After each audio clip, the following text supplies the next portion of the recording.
Welcome everyone to the Film Vault. That's Anderson. I'm Brian Bishop, your host. Today, a crackerjack of a top five sexual innuendos. We got there in a second with clips, by the way. But in the meantime, Anderson and I are gonna claw. We're gonna claw. We're gonna claw? Yeah, We're gonna iron claw. We'll do a little iron claw. That's right. It's about time. Yeah. it's time. We're also gonna le moustache. We got some interesting, fun recommendations. Speaking of interesting, fun recommendations, I one of the many movies I saw on my cross-Atlantic flight was a film that you and Avery have been talking about for a long time. Oh. I finally caught up with. This is always the best part of the show when we talk about a movie that's already been discussed, put to bed, sayonara, and then Brian's like, "Hey guys," I don't think it's put to bed. It's a Swinging back through. It's a light way Swinging in. back through. like he's wearing his backpack and he's like running up. Hey guys, I want to talk about that. Oh, we already talked about it. We're heading back down the mountain. Brian's like, I'm almost to the top. The best part is I'm like, I gotta weigh in on this, and then I don't come with any like revelatory observations. And so I was like, yeah, it's okay. I keyed. What'd you guys say? That was about right. Depends on what movie though. It's a movie that wasn't worth talking about the first round. Then that's when it really. It's come up more than once. All right. Well, I don't know what movie it is. Avery doesn't know, That's but true. guess what? The listeners do because it's probably in the title. know. Yeah. Okay. Get out. Hey, I would like to thank Nick Turchin. I don't know if I should have used his full name, but Nick. Well, set here we are. Atticus and Jillian and I up with some passes to the San Diego Zoo and the Wild Safari fun. Animal Park because we were down there in Nice. San Diego this weekend. Due to a string of unlikely events, we found ourselves in San Diego. This is not a planned trip. We were staying at a very religious, culty hotel. Oh. Unbeknownst to us at one point. There are stories, and I will get to those stories, not here, later somewhere else. I will tell them. On a because premium podcast. on a premium Avery, podcast. they leave Bibles in the bathroom. My God, In the guys, I was shower. wandering around at night after like my wife and child were asleep, and I'm like, oh no. Oh, more on that. Wait. Hey, can I get a drink? No, you can't, sir. If you're down in the San Diego area and you come across a good deal at a hotel called The Legacy, be careful. That's all I have to say. That said, they were all very nice at The Legacy, took good care of us, and did not charge us when we canceled last minute. When we said we cannot stay here anymore, they were cool with it. So, no, look at that. all right. Yes. Also, the new Kevin Hart movie on Netflix seems like a Brian type movie. It looks like it's very I fun. don't even know Oh, where. it's like robbery at 40,000 feet or something. Apparently, it's very good. I have not had a Really? chance to watch it. A friend of a friend wrote it, and that friend of mine is really. I think he's going to be disheartened to hear this episode. Nice pun. He's probably going to be. Good. He's probably going to be tuning in, going, here's where Anderson's going to heed my advice and watch that movie and help this movie soar to the heights of Netflix. Sorry, Paul, I was not able to watch that movie, and like I said in my email, I do not do heart. What is it called? What's it? I don't know, but what is it people are enjoying it, and if you are looking for some Is it Lift? light fodder, I still like done my part. The first thing when you Google Kevin Hart plane movie, Soul Plane comes up. Is that still? Must piss him 2004. off. I like Kevin I Hart. believe that film is called Lift. Don't get me wrong. I like it. Lift. It's directed by F. Gary Gray. Yeah, it's probably good. It's probably very good. Okay. Oh, yeah. It's getting a 32 on Rotten Tomatoes.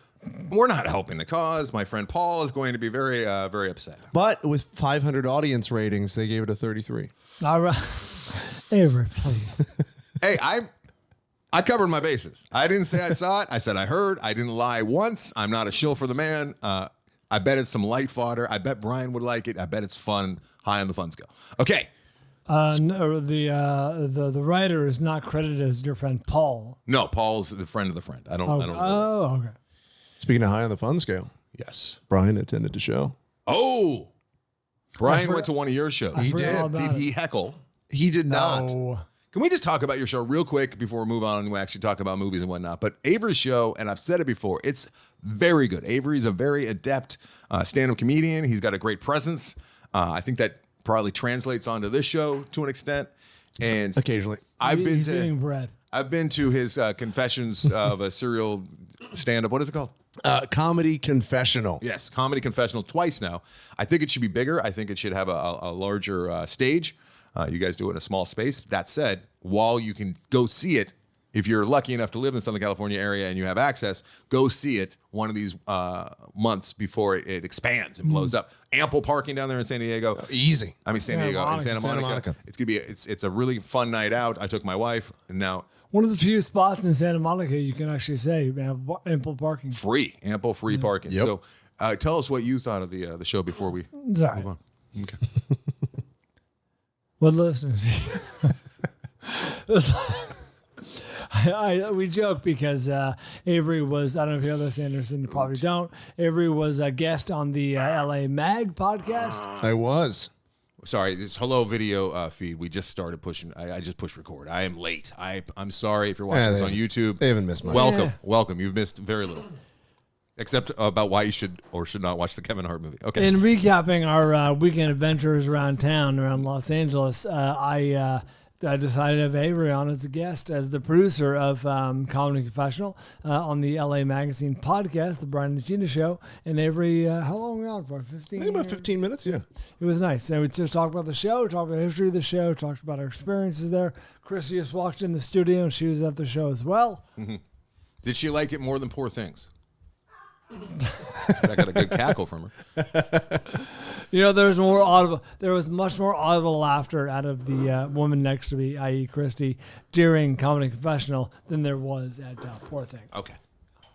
Hey, I gotta tell you, Poor Things has staying power. Yes. I've thought about it. I've seen other films that I've not yet flickfest that are in a similar vein that have fallen by the wayside, that have sloughed off. No, it sticks in your Poor brain. Things is the one that has stuck around. 100%. And that's On the old noggin. Now, granted, it's riddled with disease. yeah. and medicine. Oh, I thought it was because of Poor Things. Didn't help. I can't imagine it helps. Because the movie itself is riddled with disease. I'm Yes. simply saying, take it for what it's worth. A huge grain of salt. I'm thinking back fondly on Poor Things. Yes. I think this show collectively highly recommends Poor Things, but understands that a lot of people will not enjoy the old Poor Things. You know what I realized? This is not a groundbreaking revelation, but I came to this thought, which is, we talk often about the Big Lebowski and how we didn't like it at first. Yeah. I realized a common thread with a lot of comedies that at first I'm not sure if I liked it, and it's since become a favorite movie. Too much, not too much, but so much focus from the viewer on the plot. Yes. You're following plot. You're trying to make sense of, in Poor Things, what is an absurd premise, and you're trying to follow. And you're like, okay, what is happening here, to an extent, and then you miss the jokes. You miss the funny parts. Yes. I think I look forward. And there's a lot of subtlety and nuance. I look forward to rewatching it when it streams, which hopefully will be soon, because I think there's a lot of humor that was missed by just me trying to follow the plot. It's still doing really well in theaters. My buddy who he wanted to see it, but he ended up seeing The Beekeeper and loving that. He didn't get to see Poor Things because it was still sold out wherever you try to go. He's a day of kind of guy, shocking Beekeeper guy. He's a day of kind of guy. And he said, yeah, it's completely sold out. Not just the front row's available. Sold out. What? Poor Things? People still seeing Poor Things? I've been past the note. Is he only going like Fridays and Saturday nights? No, this is during the middle of the week. What? Yeah, people are seeing it. Shocking. Christy says after 1.5 weeks, she changed her mind, and she really underlined liked Poor Things. Ooh. Still thinking about it. Heart Mark Ruffalo. I don't know if that means Ruffalo wrote this. She likes the Ruffalo. You know what? She got a thing for brain tumor, guys. And back to my wife saying it's interesting that this movie, she has not seen Poor Things, but she did point out the fact that it was written and directed. She would like that. No, she wouldn't. She might after the fact, but she would never admit it. Yeah. You catch her just watching at 1 a.m. You guys have a complicated relationship. But she pointed out the fact that it was written and directed and created by men, and I'm sure that Emma Stone brought her own take, as strong actors do, to projects. But I was thinking about that more just this morning as I was taking a shower. I was thinking about her take on that, and it's a good point, and I can accept it. It's a valid point. However, I think her experience is really put through the meat grinder of what it is to be a woman, in a man's world, and we need a man's point of view for sure. Yeah. To write the Ruffalo character. I will also point out that while it is the minority, for sure, of writers/directors who can portray the female experience well, if it can be, Yorgos Lanthimos does it well, at least in the last movie, in The Favorite. Like, he's a guy who can portray the female experience well, and observationally, insightfully. So don't throw the baby out the bathwater. That's right. Well, Jillian has done that with all of cinema, essentially. Well, Hates the bathwater. Yeah, I was gonna say. Speaking of which, I've watched Saltburn a few more times. Just that scene. I watched it right before I go to bed. Ew, why? That's how I roll. I like to have slurping sounds in my head as I'm drifting off to sleep. Little ASMR. It is available, and I can watch that whenever I want. We all can, because I think it's on Prime, right? The old Saltburn. Saltburn. Yes. Saltburn you need to catch up with. This guy has not seen Saltburn. Or have I? Oh, no. Ooh, is this Did you watch Saltburn on the plane? Saltburn? Plain Saltburn? How do you... Safe. Because you got to go to the bathroom and wash up after the movie. It's so gross. Were you able to do so? I will say the first class bathrooms are quite sizable. Can you see the dong, Dude, though? Clearly. Dude. First time in my life, this blew my goddamn mind. Bathroom had a window in it. A window! What? Yes. Did you feel exposed to the geese? You could pee and look out on the world. Yeah? Literally look out onto the world. Yeah? It was amazing. What kind of plane is this? This was a Airbus 350. All right. Yeah. I don't know what that means, but okay. An Airbus 350. I've never seen a window. Neither have I I. haven't either. That's pretty sweet. It was pretty fucking tight. All right. We're going to talk Curse for a second here. We're not going to give any spoilers away. Curse has wrapped up. I know a number of you are watching it in emails and phone calls that I've had. What is Curse? The Curse is a interesting undersells it. Is that the alternate title to Iron Claw? Experimental might be also an understatement. So it's a show that should not exist on paper. It doesn't make any sense. It's Emma Stone, it's Benny Safdie, and it's Nathan Fielder. Oh, yes, I've heard you talk about Those three together. I could see Safdie and Emma Stone for sure. How Nathan Fielder fits in. Nathan for you. Nathan for you, right. But when watching it, you're like, oh, yeah, this is definitely a Nathan Fielder based. How they pitched and sold this, I have no idea. No idea. This feels like something that should be on Adult Swim. Avery has not seen all of it. I watched the final episode last night. If you're looking for a show with a bow on it where everything gets wrapped up, you have to realize 5 episodes in that there's no way they can wrap up all of these crazy storylines and things that are possibly, dude, there's so many Chekhov gun moments that you just know are never going to get paid off. But they have to be doing it on purpose to fuck with you. Yeah, they're breaking rules for the sake of breaking rules. That said, it was very satisfying to me. The end is like what the fuck as you could possibly. Oh, good. Possibly. Good. Now there's all sorts of room for interpretation. I don't know how we're going to do this. I'm sorry, but Avery and I might just need to do a spoiler on this next week. Well, Brian's never because you're never going to catch up with like the 8 hours of viewing you would need to. And it's not a Brian show. I think you would really It could be. It could be. I don't know. It is so uncomfortable and funny. I think you'd like the rehearsal and Nathan for you more. I was talking to Josh Butler, who assigned us La Moustache this morning, and he's watching The Curse as well. And interesting comp that Josh came up with, which is Punch Drunk Love, similar in tone, where it's very uncomfortable. Things are always ramping up, but the stakes are pretty low. Ultimately. I can see that. Yeah. And obviously Uncut Gems is a much easier comp because it's the Safdie brothers, but that's also with... It's like if you took the drama and the intensity of Uncut Gems and applied it to just everyday life. Yes. Oh, no. But he does fly off the handle at any given moment. It was compelling television. I could not wait to get back to it. And I talk a lot of shit about series and how long form television and how it's stealing from theaters and the movie going experience and also just movies in general. But there's something, I get it. There's something to be said to be able to go back to that comfort of the characters that you've been spending time with for weeks. I understand that obviously only if it works though, and if it's worth the investment. And I think that The Curse is definitely worth the investment. Yeah. Absolutely. It's not for everybody, but man, it is. I'd say 1 in 3 of our audience would absolutely love it. I think so. Yeah. Maybe more, maybe a little bit more. All right. Speaking of, okay. So let's, I look forward to talking to you more about that. We'll talk about it on the real episode next week, and then we'll also do a spoiler on The Curse because we gotta dissect the end. It's one of those shows where I don't know if I felt more tension even watching something like Breaking Bad. It is Breaking Bad levels of tension. Also, we're thinking, but it's life and death there. And this, you're like, why am I nervous that I'm looking into a pastry shop? Well, there is a man with a gun who's been asked not to patrol the parking lot anymore, but he still is. Oh, you're a tough guy now? Oh, you're the tough guy. Sounds great. I'll go outside and smoke a cigarette. It's so uncomfortable. Brian, it's so uncomfortable. But I love the curse. It's great. God, you know, It's so great. you stack the curse up next to beef, and it's like the beef has nothing on the curse for me. Yeah. I love the curse compared to the beef. And I enjoyed beef quite a bit, but people the love curse is...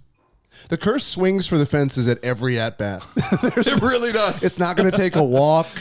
The curse is Vlad Guerrero. Yeah, And it feels like he just got hit by a pitch after every. yeah, and it's not trying to just scrape the wall. They're trying to hit it out of the stadium every. Oh, out of the stadium. Wait till you get to the last episode. I don't want to oversell it. I don't want to oversell. And Emma Stone knows how to play annoying, horrible Karen bitch so effectively. Oh, it's great. And she has been so likable in pretty much everything else that I've seen her. And I'm sure that, you know, there's a couple that I'm missing, but, you know, I think of her as like, you know, Easy A. Like she's like lovable, great. Yeah, she's Emma almost Stone. even when she's like in Zombieland, like even when she's like Or Birdman. Kind of above it or she's snarky. still fun. Yeah, she's still lovable. She's like who you cast to immediately get empathy on your side. Here, she is the worst part of humanity. Like everything that's wrong with social media. And Nathan plays such a good pathetic, insecure beta, but Trying to be a incel alpha. vibe guy that I've seen. He's so good at the pathetic. I think that might just be him. I think it might just be playing himself. And he has the balls to do so, which, all right. The curse. And Safdie just, oh, dude. He's ultra douche, and it's perfect. How is that the same?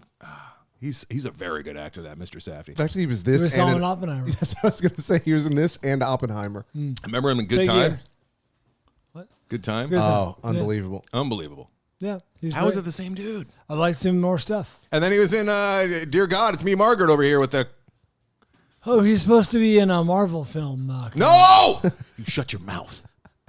Right now, Gio's angry at me reacting that way. If anyone could get me back into Marvel, it might be if the Safdies made a Marvel. I don't know I could what see that him would being be. a villain. I could see him being a villain. But I'm saying if they were allowed to direct Oh, one, they direct would one? never be allowed to. But no, has anyone been Oh, allowed he's to the direct new one? he's the new Venom. Doesn't Mickey Mouse direct all of them? No, they've had some named directors. I know, but do they direct them? I mean, they direct them in the sense that they actually have control, right? I mean, aside from seems like maybe, Deadpool might be the maybe closest. Sam Raimi. Yeah, okay, you're right. and Fair. Maybe no, because Favreau is such a down the middle director. Yeah, he's kind of like set the template for what a Marvel movie should look like, which is pretty safe. It's funny because even though I think are good movies by the Russo brothers, I don't know that they're. I don't know that you can discern a style. No, Favreau's kind of Mickey's handler at this point. He's kind of doing all of it because he's also doing the Star Wars shows. Yeah.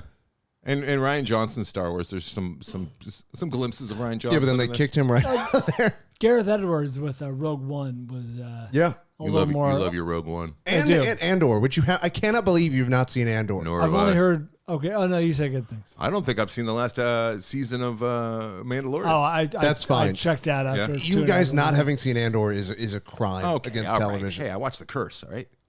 He is no excuse. I couldn't get Tessa to watch Ahsoka. That's fine.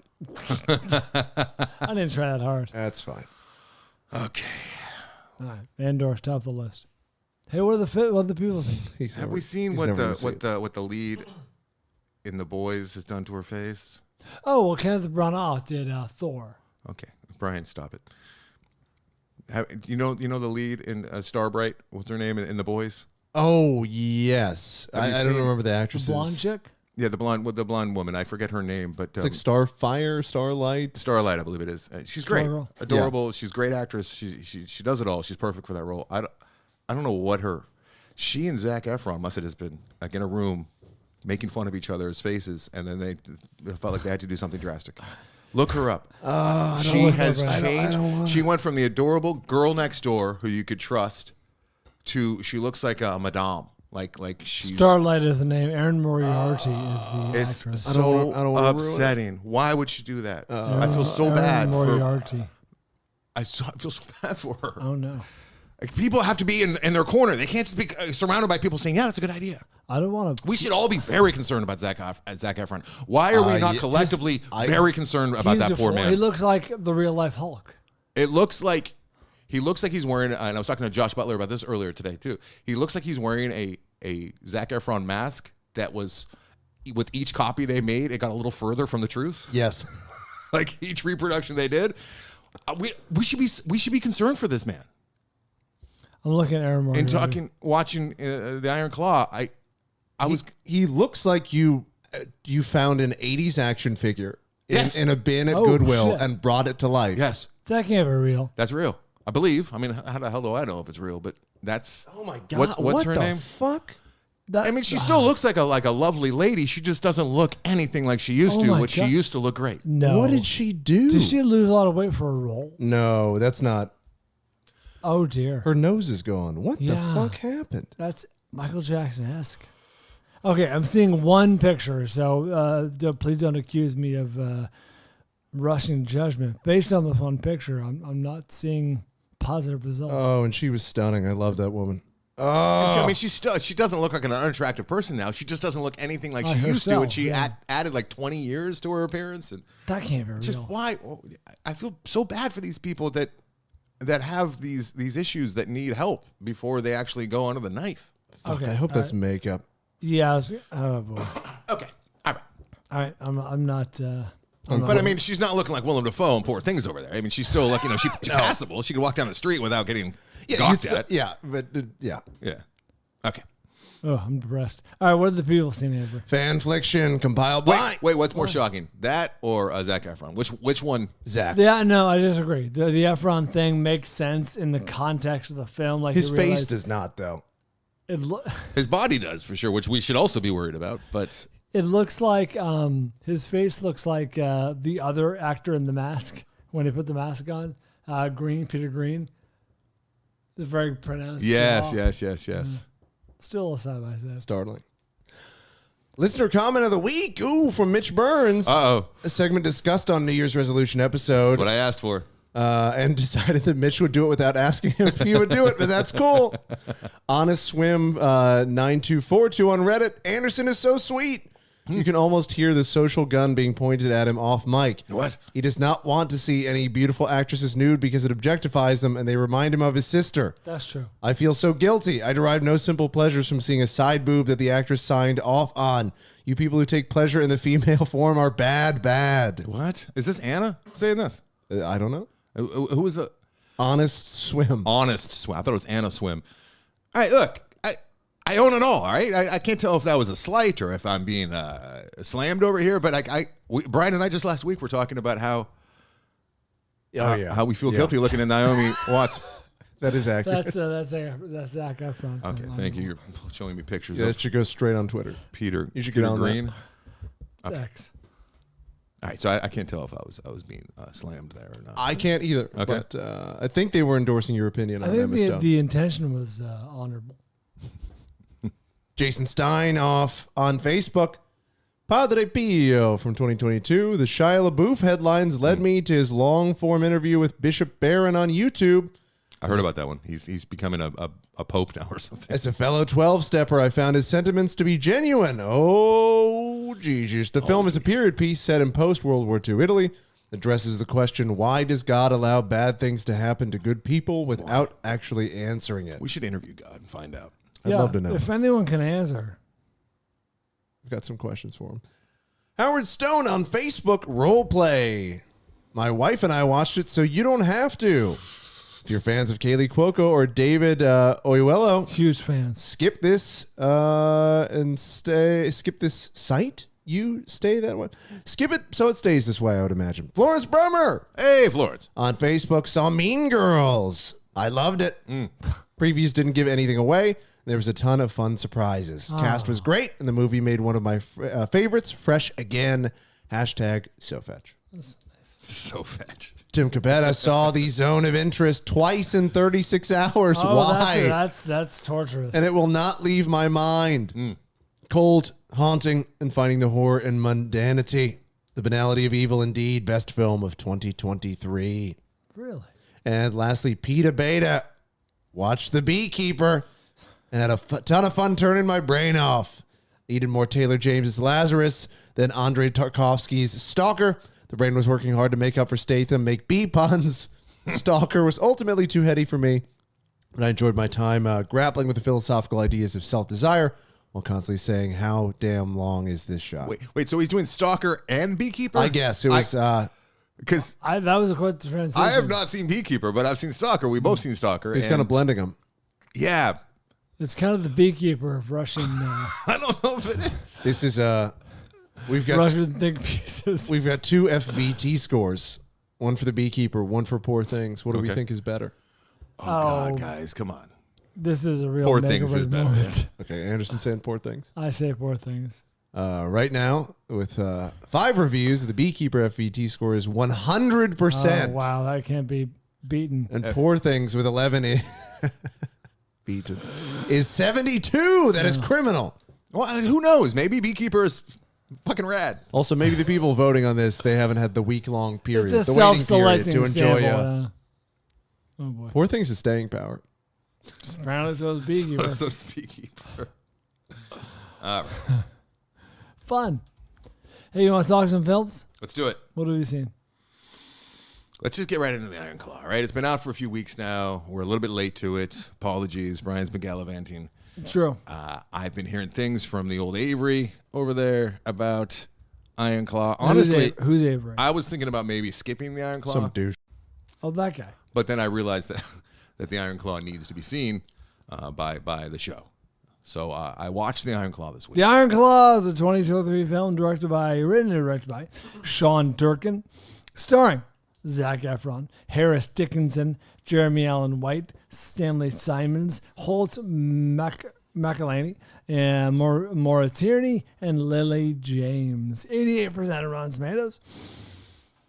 This is in theaters now. It was seen by us Yes. separately. All right, so I am not familiar with Sean Durkin's work. I'm aware of his movies, but I have not seen them. I don't know about you. I thought you were about to say you weren't aware of the Von Erichs. Marlene. I have not seen that one. I've heard things. I did like the style of this movie. Let's just talk about the style real quick. Like, it felt like a movie from the 80s. It all felt very, very 80s. Their clothes were 80s, the way it was shot. I love some of the production and the stuff that they had on screen, and the post-production for that, for some of the broadcast was great. It felt like you were watching a family that lived down the street from Elliot and E.T. almost at times, right? Like, it was from that era. This movie could have been shot in the 80s and rented today, you know what I mean? And we'd believe it. Especially if we didn't recognize Efron, which you have a hard time doing. I was going to say, it's a version of Efron I'm not familiar with. I liked All the Brothers a lot.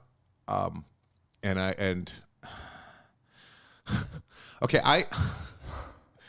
I can't recommend this movie. Oh, why is that? I can't recommend this movie because it is so painful to watch. It almost comes around into being a dark comedy because it's so over the top. I had to go there. I had to let it become a dark comedy. It bludgeons you with tragedy. I ended up laughing. I was stifling laughter. And the tipping point was the motorcycle scene where I knew what was coming. And when it showed the shot of the brother on the motorcycle, even before the reveal, I'm like, okay.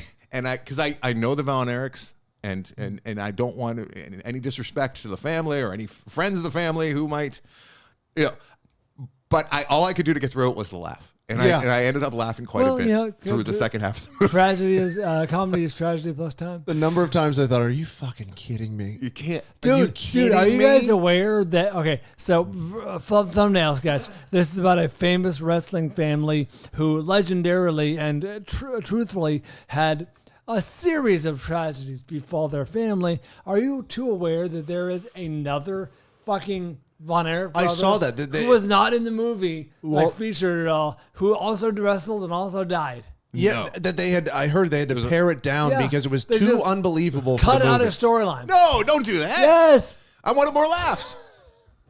I needed more. Man. Once I submitted and I got the only way I can make it through this is just think it's hilarious. Imagine being that much the least favorite sibling that your death gets cut out of the bio. Oh my God, he died on the cutting room floor as well. It's the second death. He's like, well, at least I'm dead up here in heaven with my other brothers now, but at least I'm going to be immortalized on the silver screen. And oh Jesus, where am I?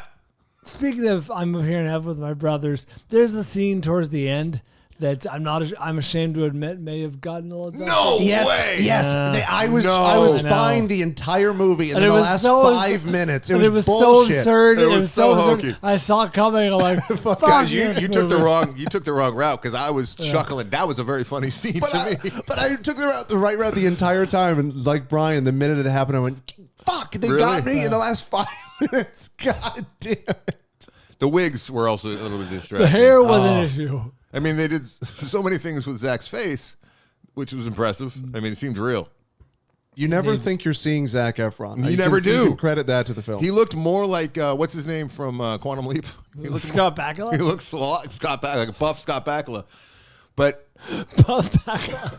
Buff Bakula, that's what the new Zac looks That was like. a real wrestler, Bob Bakula. What else was distracting is like, I know that actors, especially the ones who are bulked up and beefed up, they want to look beefed up, and every time the camera's rolling. So what they do is they'll do like pull-ups and push-ups right before they go. That's what I do before the show. That's right. I think Efron, I'm very confident that Efron was doing that, even like right before like he was about to wake up and get out of bed, which there were a few shots of him laying. Or just having, he's all just veiny. It's like, dude, we know you're just pumping iron. Or just having breakfast. He's eating pancakes. Oh my God. I feel bad. Okay. I like this movie more than you. I have a tough time recommending it because, like you said, it bludgeons you with tragedy. And also, this is such a fucking basic thing to say. The ending is not satisfying. You know what I mean? It doesn't end in a satisfying way. Like, it just kind of The epilogue. trails off, and all of a sudden, Yeah. like, all right, well. Got the one shot of the actual family, which I would have. I want to see the documentary, and I heard that there was like a Beyond the Mat. Yeah, I watched that. It's Did we watch that? Did we both watch No, that? I don't think so. No, I feel like it might have been assigned, but this story was new. Like, I didn't know. I knew it was rife with tragedy. I didn't know that it was going to be dominoes. I had a weird experience watching this because I found Zac Efron to be the least compelling for character sure. out of all of them. Yeah. So then when other characters would start going, my reaction would be, fucking he's still here? I liked he's the that through guy. line. I know. The But I guy from think The Bear that's was great. That's the gist of his character, right? It's like he's the slow and steady hand that like, keeps the family together. He's just so simple, Jack. Yeah. I feel dude, bad with the because hair. You don't want to stay at your house because you don't want the curse to like rub off on your kid. So you sleep on the fucking floor at your dad's office. I mean, you get a hotel or sleep on the couch. There's a couch in the office. What's the matter with you? He was so simple. He was very simple. I feel bad because speaking of which, swinging for the fences, this is Zac Efron's like big, you know what I mean? This is him in a serious role, you know, drama, tragedy, all that stuff. And I feel like this movie is going to be the odd man out at the Oscars. Like, there's some really good acting in this movie. Zac Efron, maybe not the top of the list, but he's good. He's above average. And I just don't see this. I don't know if it gets up for anything. This- And it's like, I don't think this needs to be up for anything. but I it's a enjoyed it. quality movie. It's It a is, it quality. is. It's the best melodrama I've seen in a long time, and I hate melodrama. That's a good way to put it. But this one works so well that I had to flip it and make it a comedy, or else I was just going to be like so sad. In a weaker year, this would have a much better shot. But with how strong this year's been, it's got no shot. There were a few clunky moments. Oh, I for didn't sure. write them down because I was in the theater, but like I remember like a few moments where I was like, feels TV movie-ish. Yeah, it definitely had some Lifetime at times, and I think that was some of that was. But that was a acting, and few, in my opinion. It was just a few moments. And I think maybe they were just asking Zach to kind of stretch a little too far a couple times. But let's say you don't know anything about movies, right? You're kind of new to the movie world, and You just stumble into a dark room and this is on. and you don't know Zac Efron, or like you don't recognize the faces, which is kind of easy to do because of Zach's face, new face. And we say, hey, we want to show you a movie that won Best Picture in 1985, and you put this on, like, or like 1988. Like, this is the type of movie that could win Best Picture in 1988. Yeah. Like, get Chariots of Fire out of here. Yeah. Give me the Iron Claw. Iron Claw. Now, the big issue that I had with this movie, and obviously it's all about male toxicity and the dad is a dad. domineering figure. I would have He's liked. great. He I is love great. that actor. But I wanted more of like what got it. I know that it's just he's of his time, but I kind of wanted to know like what his upbringing was like, and we didn't get even a glimpse of that. No. And maybe they didn't have room for it, or maybe there's too much death in that story too. I don't know. And if anything, you get kind of rays of light there where the mom will say the opposite of, oh, he used to do music and da-da-da. He's like, then I had to give it up because I had to be more serious and support my family. So you go, oh, I kind of like him. And then he's just the biggest piece of shit. Biggest piece of so you shit. go, where, it's not clear where he made that switch. I was doing a lot because there's a lot of time to think in this movie too, because there's a lot of long scenes and you don't have to like be completely like locked in. Riveted, yeah. So I was doing daydreaming about male toxicity and this kind of father, which I cannot stand. Obviously, like if you want polar opposite of me as a dad, like it's polar opposite of that guy. There's definitely parts of my dad in this guy for sure that I recognize. Sure, you didn't steer your son into wrestling, you steered him to hockey. I didn't steer him. He just watched me like in Oh, hockey. sure, and yeah. I didn't tell him to. All the kids in LA are playing hockey. Look, dude, I gave him the opportunity to play a man's sport, Right. okay? And he's going to be the best man. No. It's real easy today in today's technology world, which is very comfortable for so many of us, right? And like Corolla used to always say, it's a great time to be poor with the flat screens. And we have comfort. I mean, there's growing ass humans that are still living childlike lives daily, playing video games, baiting. You know, it's almost this feels like an attack.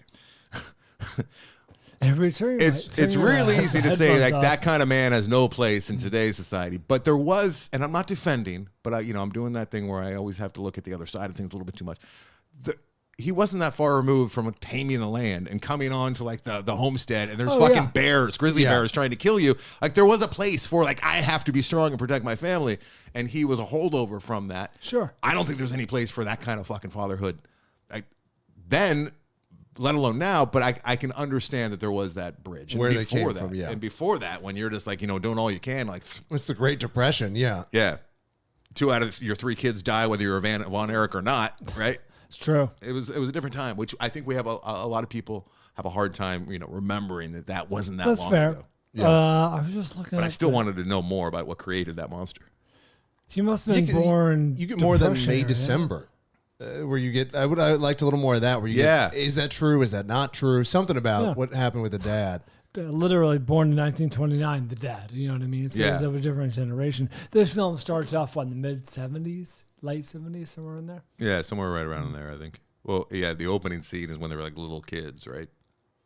And they're being the black and white. They're being all sweet. Oh God, I meant like the events of the film, but yeah. Yeah, because that's got to be what, late 50s, early 60s? No, yeah, that's early like 50, 60s, it was like a 57 Fairlane or something that he had because hooked by up. the time they're like teenagers or like, getting into the ring, it's the mid to late 70s. And the mom's story was interesting too. We didn't get, we just saw her just trying to push it all down and being that strong woman who wasn't much of a motherly figure. Just, it was heartbreaking when she's talking about she can't wear the same dress. Yeah. Because people are going to recognize it because she wears it so often at funerals. It's, yeah.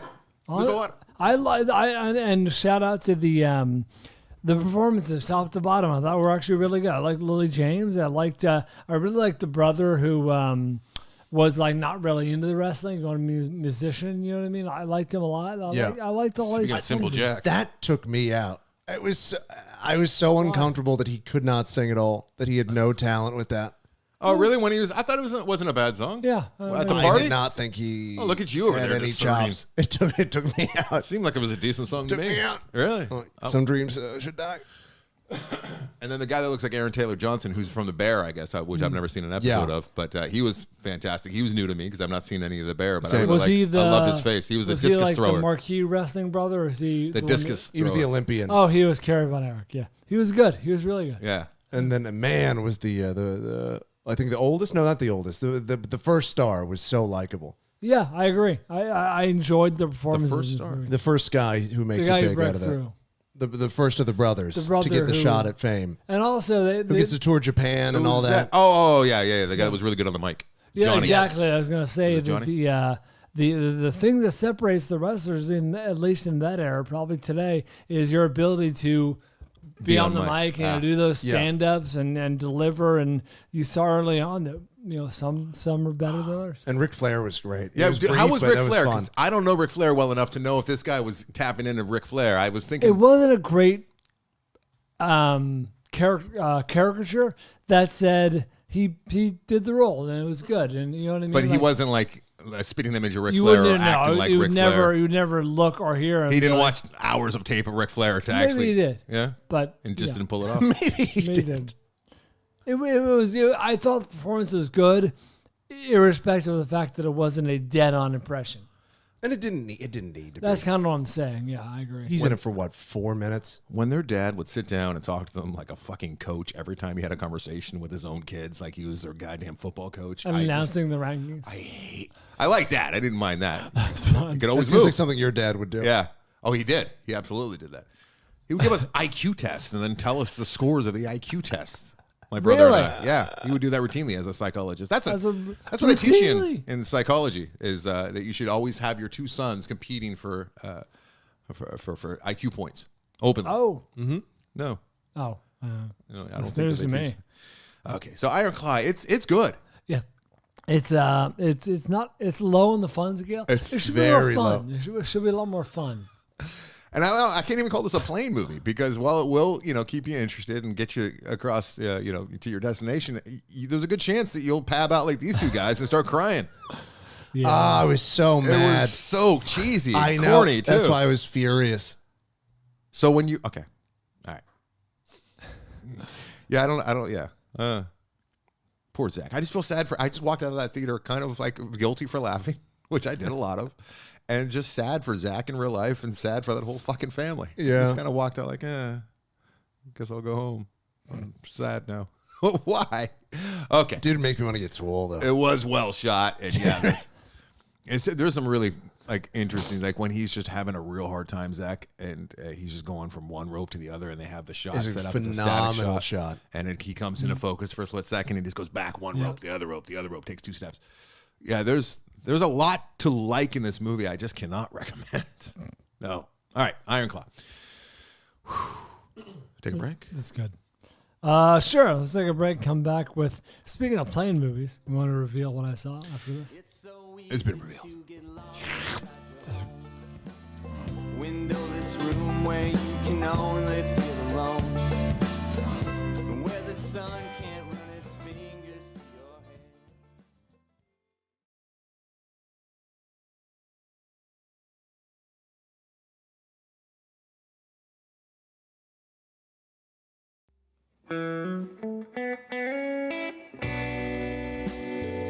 Well, I'll tell you, Anderson, Saltburn has been seen by me, but that'll have to wait for another day. What? Because Look at you, misdirect man. On the plane, I saw Beau Is Afraid.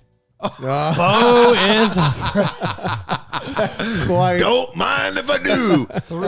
Three hours. You're going back 10 months. 3 hours of Beau Is Afraid, written and directed by Ari Aster, director of Hereditary and Midsommar, starring Joaquin Phoenix as the, wait for it, titular Beau. Patty Lupone as his mother, Nathan Lane as someone, Amy Ryan, Parker Posey, Stephen McKinley, Henderson, and Richard Kind makes an appearance in this film. 67% of Rotten Tomatoes. This is streaming on Paramount Plus. I subjected myself to this. I'd been avoiding. It'd been streaming for some time, but I've been avoiding this for many reasons. The 3-hour watch time seemed daunting, and honestly, the subject matter seemed challenging, unnecessarily challenging. And a 10-hour plane flight and Beau Is Afraid on the plane made it seem a perfect opportunity to enjoy, ? Beau Is Afraid. I don't necessarily need, Anderson, my movies spoon-fed to me, but a little, just give me something. Right. Give me something. Oh, he's afraid, Brian. He's afraid. Give me a tasting spoon. Of what? No one knows? No, everyone knows. What do you mean? The man is afraid of everything that you might see on Fox News, or that's not even fair. No, agoraphobia. It's everything. If you were to watch the news and believe that everything that's you're seeing on the news is actually happening right outside your door, that's how they set that up. I think. Yeah, that's the first act. Which I loved. I love the first act. I did too, and I wanted more of that. And There's 4 acts, right? I guess there's him afraid in the apartment, living by himself. Then there's him with Nathan Lane and family. That was hilarious. Could have been his own movie. Oh, I wish it was. Then he escapes to the woods, which would have been really good. I think if it was his own thing, separated, it couldn't stand up to the first 2. I think. Then he ends up with his mother, with the puppeteer going on, and that was a whole its own thing. It lost me so hard in the hour. I was really wavering at that point. I went into the bathroom, just looked at the window. You said to reset your brain, just to see some light.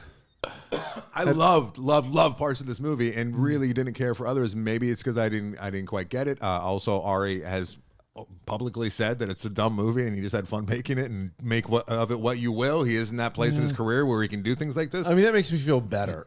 I would have liked. I don't know if he's telling the truth though. I would have liked just a bit of a reveal, or a bit of a, I feel like I understand certain parts of this movie where it's like, all right, he's medicated, he's out of his right mind, he's an unreliable narrator. like for example, the first section, but like just a little bit of a peek behind the curtain, i.e. the voices with Ryan Reynolds, where like you get that moment where you're in his apartment and all is revealed of what's actually going on. And you're Right. like, oh my, oh no. And then you're able to go back to that world and sort of like have that knowledge as you watch through the story. Yeah. This didn't have that for me. My feeling was that I'll go on the ride if I really feel like the filmmaker knows exactly what they're saying, Yeah. and I believe it. I'm not convinced he knew where he was going with that. I think he did. I think he did, and I don't think he cared. Who's to say? And evidently, there's a lot of Easter eggs in this thing if you were to go back and watch it. And I can it's, see a that. couple have been pointed out. It's fucking 3 hours long. Namely, the names, all those different production companies that came up in the beginning, and it tells like all the different companies that made this movie. You see it every time you see a movie. Like it opens up with all the. There's a name in there that's an Easter egg that is a character in the movie. Oh, really? Suggesting that person has something to do with Making how the the movie. story was told. Interesting. Yeah. Some, like you said, some memorable stuff, some stuff that'll stick with me, but Did you find Not the enough. first 90 minutes as funny as Anderson and I did? Because we really, if that was the movie, this would have been easily It was top, like a top 3 for 90-minute me. movie, and he's just grappling with being this scared Yes. little dude. And Funny- then joining the family, and Yeah. then that is sort of the conclusion. This would have been Funny- easily top 3 for me. okay. The part, Agreed, the, yeah. the turn where he goes to live ? With the thespians? With the family or the thespians? the family. The forest. Okay. Oh, the family. Yeah, the forest is where the movie really wobbled for me. Yeah. I know. But the family. Yeah, the stuff with Nathan Lane and his family. Again, I would have just liked a little peek behind the curtain, like what's actually happening here. Like we're seeing the world through Joaquin Beau's eyes, and he is not a reliable narrator. No. Thus, we can't. None of this is as it seems. That said, we're never let in on what it actually is, and that's choice. I understand, but I would have liked that. But you can also not like a choice that they made. Yeah, I You can didn't not enjoy like a that choice. choice. Is it worth the 3-hour investment? No. That's the question. No. Yeah. No, I'm afraid. the first section is. I'm afraid you're right. I was looking forward to like where it was going. I thought it was more of that, and then it wasn't. And I was like, It might have been worth the 3 hours for Don't Mind If I Don't Do. mind if I do. Yeah, did you catch that on the plane? what was that? What? That's like the best takeaway from this entire movie. And Was that from Avery and I have been Forrest? talking. No, it's the The graffiti 10 minutes in. Oh yeah, the in the lobby, and one of the somebody in the art department very astutely drew a. It looks like Kilroy trying to fillet himself. He's peeing in his own mouth, and there's a little thought bubble, a little word bubble. That No, I says, think he's trying to suck his own dick. I think he's peeing in his own mouth. Oh, you gotta go back and watch That's this again. streaming. We can go. Austrian Bow. And it's just a little thought bubble says, "Don't mind if I do." And Avery and I both got that and really enjoyed that I detail. missed it. I'm pretty sure he was peeing. What percentage of punk rock Andy, if you had seen this when you were like 19, would have considered getting that as like a small tattoo? A tattoo? I don't know. If I had a friend like you that was like, we kept going back and forth on it. We both get it together. It's pretty Yeah. good. And I do think that's an extension of Alex Yeah, DeLarge's lobby in Clockwork Orange, because there's a lot of similarities there with the childlike and sophomoric graffiti that's in there. And I do have to think that there is a direct correlation. They planted some seeds in that first section, but they didn't wait for them to. This is what a very smart, artistic-minded fella who's working on a elevated plane is That's the other capable thing. of when You're right. untethered. I think that's what Yeah. Beau Is Afraid. I feel is. like a lot of things in this movie mean something that I'm supposed to understand, but I didn't. I wish he was tethered. I wish this was, like we were saying, those first 2 acts distilled down into like a 90-minute, 2-hour movie that is that we can digest and openly recommend and go back to and revisit. I don't know if I have it in me to go. I watched this with my sister in the theater. That last scene, that last act was uncomfortable. The stuff with the Yeah. mom it just went on forever. But how long ago did you see it? You saw it like a week ago now. Have you been like trying to, sort it all out and figure it out? Because I came up with a couple theories. I don't remember them, but as far as like, what that puppet was all about and what was really going on there, and like the sex scene, which is one of the strangest sex scenes we'll ever see. Yeah. I remember being mad at the end of this movie. I remember thinking, fuck you. You Avery didn't is even mad. know what you were saying. Beau is afraid and Avery Yeah. is mad. I don't think so. I don't. And maybe that's wrong, but that was my initial take was, I don't think you knew what you were saying, and you made me sit 3 hours through that. unless this was like a rush job and they're like, Ari, you got, the world at your hand, whatever you want to do. And he's like, I don't really have anything on. I'm going to take a retreat with a bunch of cocaine and I'll come back after a week with an idea. It just felt a little too ambiguous. Like it felt like he didn't want to quite commit to what it was about and left a little more of it open to interpretation for you to kind of fill in the gaps. And I think it all comes down to mommy and daddy issues. I think that's what it all comes down to. But and dicks.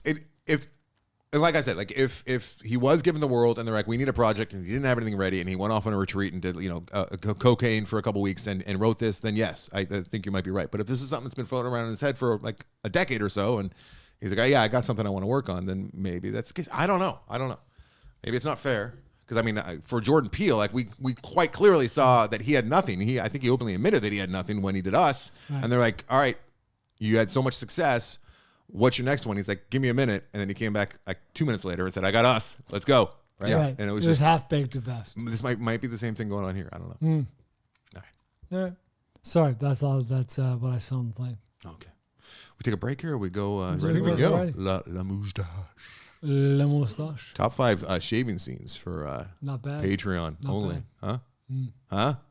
I don't know if it has legs for like a full... Legs. There might be some legs being shaved in the top 5 shaving scenes. I already got my top 3. I was thinking about it while watching the opening scene of Le Moustache, assigned to us by Josh Butler. Take it away, Barbara. Le Moustache is a 2005 film directed by Emmanuel Carrère. I'm going to guess that's how it's pronounced. 86% on Rotten Tomatoes. You can stream this on Amazon Prime or rent it, I suppose. Yes, this is... I liked this movie more than I expected to, given the fact that it is a surreal French film with lots of metaphors and lots of symbolism. And normally I have very, very little tolerance for those, but I was surprised at how much I liked this movie. Yeah. On paper, this would not be a film I would be interested in. So here's the story, and it's pretty easy to lay out there and just let you know. It's simply a premise, and the movie just goes. The premise is this: there's a man, and he's with a woman. It's the guy from Titan. If you saw that a year ago or a couple years ago, you've not seen Titan. I don't think so. A lot of body horror in that one, Brian. No, it was from that woman who did Raw. There's mustache horror in this. I wouldn't call it mustache horror. So yeah, so it's that actor. What's his name? I didn't. You didn't do the thing. Do the thing. No one knows who any of these people are. Yeah, they do. They're big French actresses and actors. I know them all. Do the thing, Brian. Do not disrespect this pick. Le Moustache. All right. So they're he plays Mark, and his name is Vincent Lindon. Yeah, we've seen him before. You've seen him before, no? And his he girlfriend's name, like his wife's name. His wife's name? Oh, and then we would say Agnes, but they say like Agnes. Yeah, but what is her name? Emmanuel Devos. Emmanuel Devos? Emmanuel Devos. Usually you'd say who was in it, who directed I would, but when it's French, sometimes when it's a foreign film and they're not actors who have broken through on a large level, I skip it. Okay, so this couple is together. I apologize. They're obviously very comfortable. They've been together for a while. It's not clear if they're married or not. Not important. And he's like getting out of the bath or something, and he's like, "Hey, what if I were to shave my mustache?" And she's like, "I don't know if I'd like that. I want to recognize you. I want to know who you are." And he's like, he gets a little like idea, like, you know what? I think I might do this. He's got a little twinkle in his eye. Next thing we know, we're sitting through an 8-minute, very well done scene of a man shaving his mustache. First, he goes on with the trimmers. He's meticulously trimming. And somehow it wasn't boring. Like I was like, all right. And that's what got me thinking, like, you know what? Top 5 shaving scenes, this would be in there. Like he's in the bathtub doing it. It seems like he's taking steps that are unnecessary and he's making messes where he doesn't need to. Long story short, he finishes his mustache shaving and he looks a little different, right? And he can't wait for the big reveal to his wife, his girlfriend. Not important. Ultimately, she does not notice. After him, like, covering his face. There's no reaction whatsoever. Zero reaction. And it goes on from there. And the rest of the movie is him unraveling mentally. Yes, because he's being gaslit by he believes. Or is he? He believes he's being gaslit by everyone he knows. Because no one will acknowledge that he's shaved? Yeah, Yes. no one acknowledges it. And then That's the whole premise. He even presses the issue, and they're like, he makes his girlfriend, wife, whatever, call them and like ask, they got together earlier like that night. Did Mark ever have a mustache? No, of course not. What are you talking about? The day of the mustache shaving incident, right? They go to dinner with her ex-boyfriend who is now in a relationship with a woman. So it's like, a double date type thing. They're at the house drinking wine, being French. And they don't notice the mustache is gone either. So now he's getting pissed. The quiet rage and fury has been. Yeah, and he's getting more and more angry as they're driving. And then late at night, they're having a big argument about it back at their apartment. And then she's like, "Look, I'll call them." And because he thinks that she got up there before him and said, "Hey, he shaved his mustache. I'm ignoring it. You guys got to ignore it too. It'll be hilarious." So that's what he thinks is going on. But he's like descending into madness. Yeah. Like he's like finding old pictures of them from a vacation in Bali where like he clearly has a mustache. And he's like, "What are the pictures?" She's like, "What are you talking about?" He gets his passport at one point, and he's got like he's got the biggest mustache ever in his passport picture. He's accosting strangers like, "What's the difference between these two pictures?" He's like, "That guy's the mustache." He's like, "Thank you." I love the premise. I love the fact that they took this simple premise and ran with it. It's a SNL sketch premise that's done really well. Really well. It doesn't even feel like a comedy at times. It feels like some heavy drama. It's like some as very it dark descends. comedy. Sounds very Andy Samberg. It's very. I definitely it's felt like not yes. played for That's broad comedy. It's very dark. It did feel like mature, like Lonely Island almost. Like if they were to really try and keep it close to the vest and play it straight. If it was Lonely Island. It felt a little Yorgos Lanthimos, but not as fantastical. And ultimately, it's frustrating because there's a scene during that double date where there's a whole story told about his wife's past from the boyfriend's point of view. Her ex-boyfriend is like one of their friends, and he's talking about how diabolical she is. That like years ago when the two of them were together, there was an incident involving radiators, and if you turned up one radiator in your cabin, like the other radiators would not emit heat, and you would screw over the other people that were staying there. They're going to be hot in one room and freezing in the other. And she ignored this and turned hers up, and everyone else was like freezing, and she denied it, and she continued to deny it, and she denied it right there and at that time as well. And she's like, "Because I didn't touch the radiator." And he's like, "There's no other explanation. Of course you did, but I respect the fact that you will hold on to that till you're..." So they plant that seed where maybe she is this diabolical. Just lying, yeah. And she's lying to everybody. Ultimately, though, the question is not answered.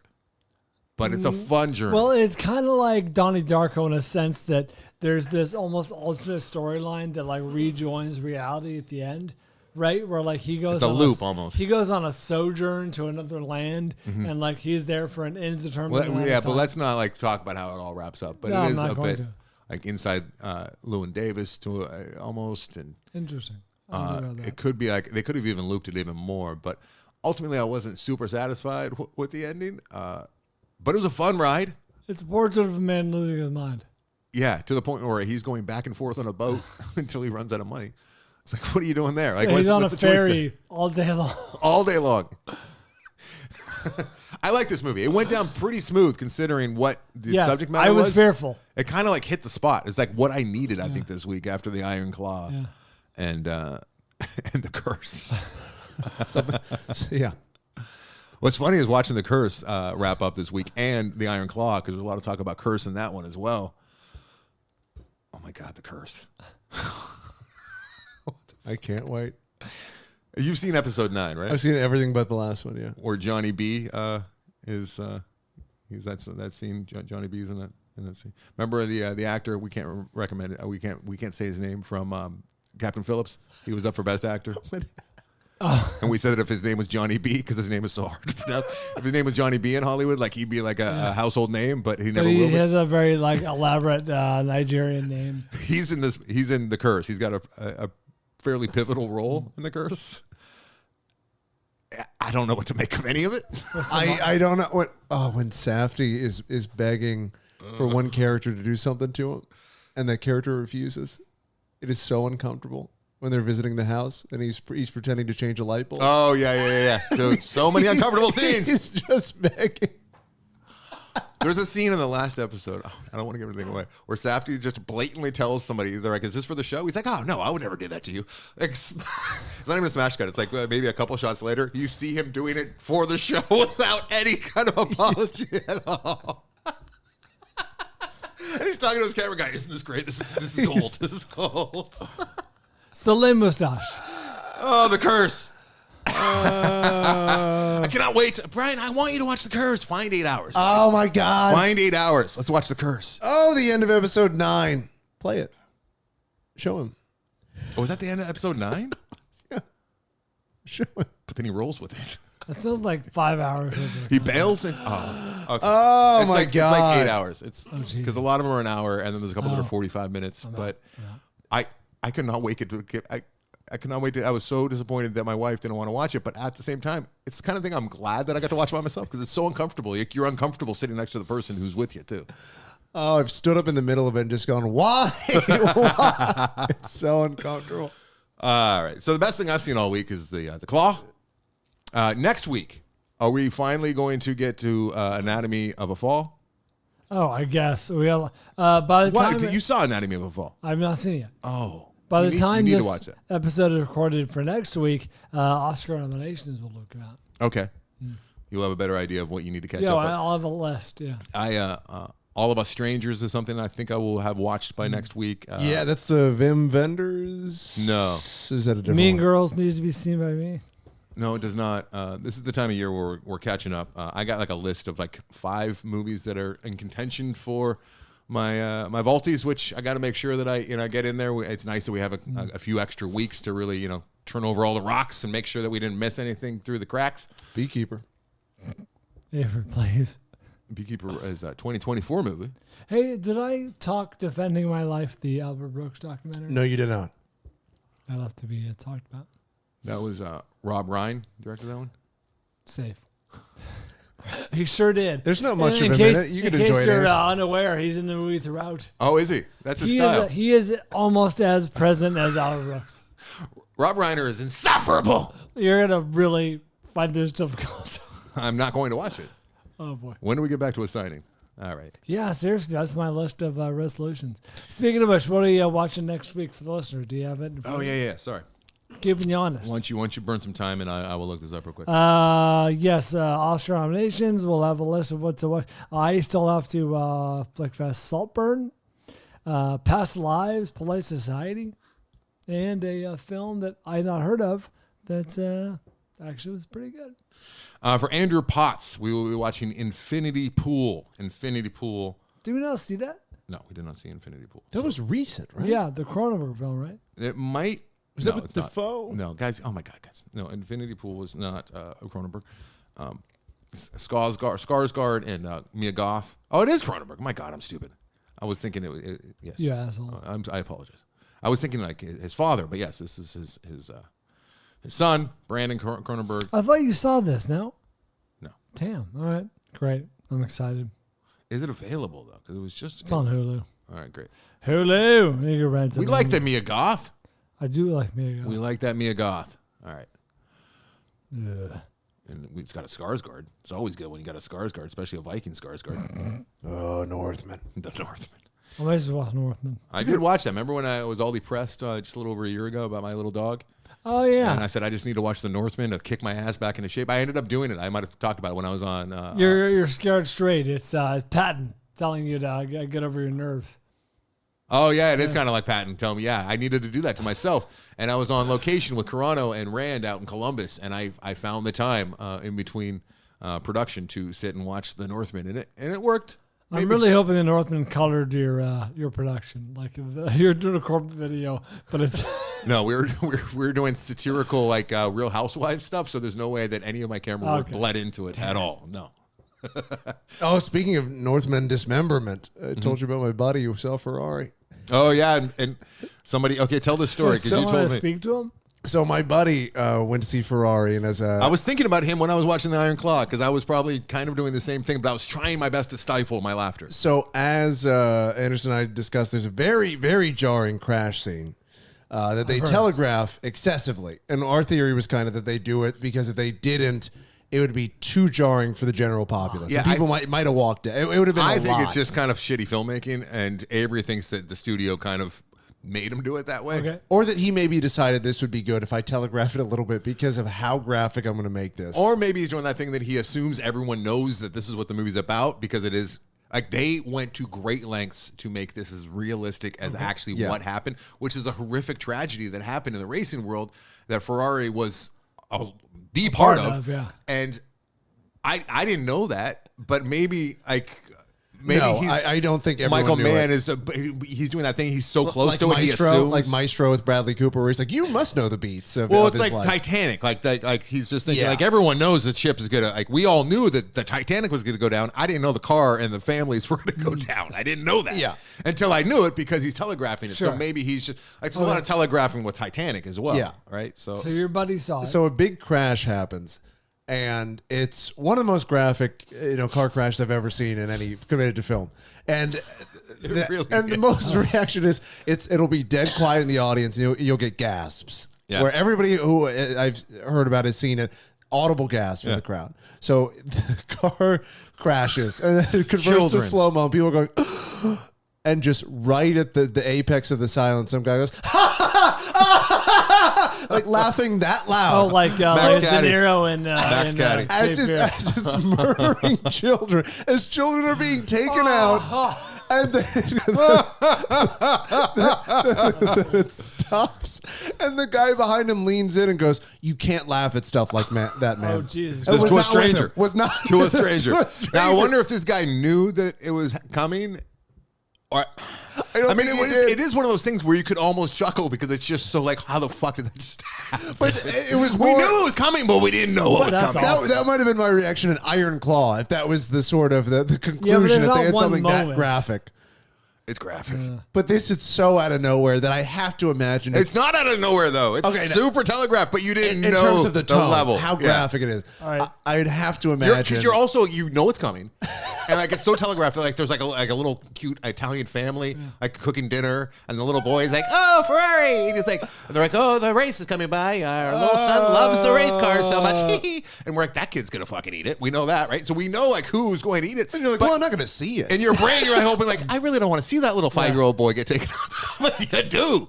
You see it all, right? Like, oh, I didn't know I'd see him go through a windshield. And that he was tickled. That was his "don't mind if I do" moment. You know that part in professional sports when you go and they're doing the national anthem, Yeah. and then there's like that pause and somebody will be like, "Let's go Kings!" Yeah. Right? And that- Yeah. like that's the moment in the theater where the guy did the laugh, apparently, right? The moment of silence. Yeah, the moment of silence. All right, Daddy's got to pee, so let's take a I break. can tell you're very uncomfortable. I know, That's I am. one of the reasons I'm why I stiff. continue Oh, to I'm talk. Comfortable. I'm enjoying this, which is why I let it go on as long as I did. Allowed it. All right, coming up next, top 5 sexual innuendos with clips.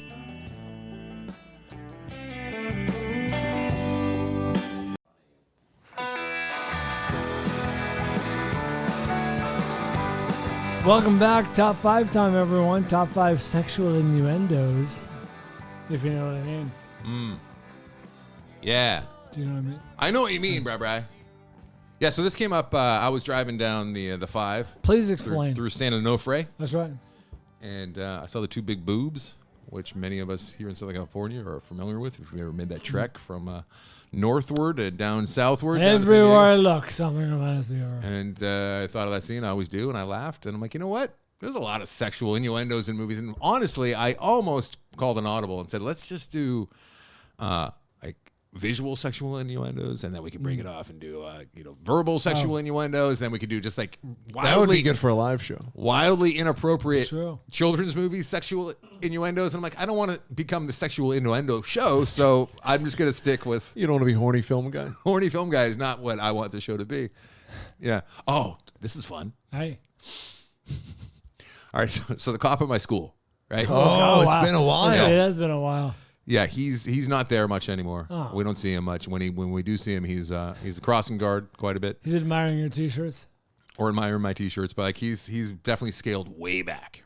I did see him this morning though. But there's a crossing guard now who I do not like at all. And Wow, what a problem! What a shock! You have a problem with authority. it's like the universe is just like gives and takes and gives, right? So so there's a crossing guard there. Speaking of authority, like minimal security, authority. I see the problem with the cop as being a much bigger deal because he can issue tickets and citations. Exactly, he has cost authority. you money. But this guy still bugs the hell out of me because I'll be walking Atticus to school, and I'm sorry for this aside. This is very after disaster, but it just happened this morning. So, and like there'll be no cars in sight, right? And we'll be going to go across a crossing section, a crosswalk. Crosswalk. Yeah, no cars, residential neighborhood, and he'll see us coming and he'll make us stop.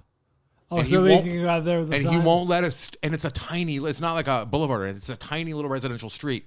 So I just usually just jaywalk. I just go down past him and just jaywalk. And it's not even jaywalking in residential, but he'll make us stand there. Like, so this morning he took his newfound authority. This is just a crossing guard. This is not the cop. To New Heights, I was pulling in. A car was about to pull out, and I pulled in. This is a kindly old volunteer. No, he's not. He's the dick. Pulled into so I was going to be partially in the red as this car is pulling out, and he comes running over. You can't park here. I'm like, I'm not parking. I'm pulling. I'm still in motion. I'm moving. And he's like, you can't park in the red, and I'm mad. And I should not be doing this. And thank God, Jillian doesn't listen to this show, because I'm embarrassed, and I realize the errors of my ways. But instead of just saying, okay, yeah, man, and just ignoring him, and I rolled the window down a little more. And I'm like, oh, so I'm sorry. To be clear, you're not allowed to park in red. And he's like, no, you can't park in the red. I'm like, oh, I thought red meant to park in. Yeah. I said, so I shouldn't. Okay, so no parking in red. So is that a new rule? And he's like, the dude's, and he's like, yeah, you can't park in red. I'm like, but blue, I can park in blue. He's like, yeah, you can park in blue. I'm like, okay, what about if there's no paint at all? Am I allowed to park there? And I'm just like stringing him along because I'm annoyed, and this person in front of us is taking forever now. So now I do look like an a-hole, like I am parking in red. Right. And then we finally park, and the guy goes off to tell someone else to stop. And then poor Atticus, he's like, Dad, were you kidding with him? I'm like, yeah, I was being a jerk. Sorry, buddy. I was being sarcastic, which you know way too much about at your age. Kidding is being generous. And Where's the punchline, Dad? And I said, yeah, I shouldn't have done that. I'm sorry, buddy. But he doesn't know, so he doesn't. He's like, yeah, Daddy, I think he's trying to help. I'm like, yeah, you're right. He's trying to help. I said, but he does. And I couldn't just leave it. I'm like, he does like to tell people what to do a little bit more than I like, though. Atticus barely hesitates. He goes, well, you tell people what to do all the time on your shows. On your shows? Yeah, he said, you're always telling Tyler and Brian and Mike what to do. I'm like, how do you know that? I'm like, yeah, but that's a little different. That's my show. Like, the crosswalk guard, it's not his show. He's just on the street. Right. Trying to help. So, yeah, he had your Atticus back. put in your place. He had your back. I appreciate that. I always liked that kid. Forget where that story came from. He's a $5 a month Patreon. That's right. You know what? Keys to the vault. I'm so happy the kids have so much to look at and listen to, and like when they do get of age, they'll like tune in and they'll hear our voice for like 2 minutes. They'll be like, yeah, enough of that. They'll just move on, right? They're not gonna like dive in deep. Do you think our kids will have any interest in this vast archive of our lives? That's what I just said. I said they'll spend 2 minutes. But yeah, they'll tune out if they even tune in at all. Right. Sad. Yeah. No, it's good. I don't want him listening to the After Disaster. No, It's my sad nightmare. in the sense that we've laid a lot of track and they have no interest. Yeah, I mean, I hope other people's kids have interest, and the show continues to move forward. But I don't need my own kid listening. Far from it. All right, Atticus, here's the deal. You can get one less $5 allowance this month, and the After Disaster, or you get all $20 a month. Ooh, what if adults, Atticus and Tessa, are listening right now? They're not. Tyler did this bit a long time ago when the kid was brand new, and I forget what he has some kind of code word or something. He's like, if you hear Dad talking about boners and stuff, and you're 17 or 18, say this code word to me, son. I don't think he'll ever hear the code word. Wait, did you want him to send him a dick pic? Maybe something very inappropriate. Yeah. What are we doing? Sexual innuendos have been counted out by us. It's apropos. It is apropos. There are so many, Anderson. Do we have any crossover? I imagine we're going to have some crossover. Really? Yeah. I imagine we are going to probably have some crossover. I could start with my number 5 because we should have already been well into the show. Sorry for that diatribe about the Crossing Guard. Ever see that Crossing Guard movie directed by Sean Penn? The one with Jack Nicholson? Tragic. Yeah, it's not fun. No. It's really downer. Yeah, it is. Makes the Iron Claw look positively glorious. It kind of does seem. It sounds like a Kevin James movie. Yeah, it does, but it's not. Far from it. It's a Sean Penn heavy drama. It brings up the rear on the fun scale. So my number 5 is the inspiration itself, which is The Naked Gun. Nice. And it's when Leslie Nielsen over there traveling down the Frank freeway. Drebin is being driven from the airport. Yes, and he's like, everywhere all I can do is everywhere I look, I think of sex, and then he sees No, this in and over. he's bemoaning his lost love. Yeah. He's like, everywhere I look, something reminds me of her. Reminds me of her. Yes, you're right. They I get just saw this too yesterday. I saw Really? this clip, and you're a Naked Gun kind of guy. And it's not even on my list. I had to have it on my list because it was the inciting incident, right? Was Indeed. me seeing these boobs. But yeah, from certain angles, there's no mistaking these things for well-rounded fake boobs. Yeah. Yeah. Giant nippled Giant. fake boobs. I like the idea of someone writing a movie where that actually is a large robot that is mostly buried in their boobs, and we see that thing animate It's come a out of the ground. transformer. Yeah, perhaps Dude. a hibernating transformer. Yes. Fights Godzilla. And that's the only way they can make more Transformers is to awaken that beast and mate with it. Yes. You know what? This is not bad. This is not bad. I feel like Ari Aster needs to get on this immediately. Or a horny Michael Bay should be all about this. Number 5 for me. I do have a clip here. This is actually this is a joke that is repeated in a series of films. This is the Austin Powers moments where Clint Howard, actually, you're going to hear him manning the satellite radar, as it were, looking at a Dr. Evil's space shuttle that is shaped oddly and specifically like a giant shaft and testicles, testicles. And there's going to be a bunch of cuts that the joke will reveal itself pretty clearly. Colonel, you better take a look at this radar. What is it, son? I don't know, sir, but it looks like a giant dick. Yeah. Take a look out of starboard. Oh my God, it looks like a huge... Pecker! Oh, where? Wait, that's not a woodpecker. It looks like someone's... Privates! We have reports of an unidentified flying object. It is a long, smooth shaft, complete with 2 balls. Umpire. What is that? That looks just like an enormous... Wang, pay attention. I was distracted by that no, enormous no. flying... Willie, Yeah. what's that? Well, it looks like a giant. Johnson. Yes, sir. Get on the horn to British intelligence and let them know about this. There will be a lot of dumb laughs in this episode.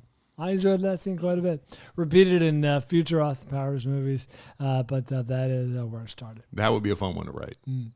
Keep leveling up. Oh, and then you could do this, and then we could cut to that. That would be a fun one to. And it's impressively comes full circle. Yes, and then comes back. Yes.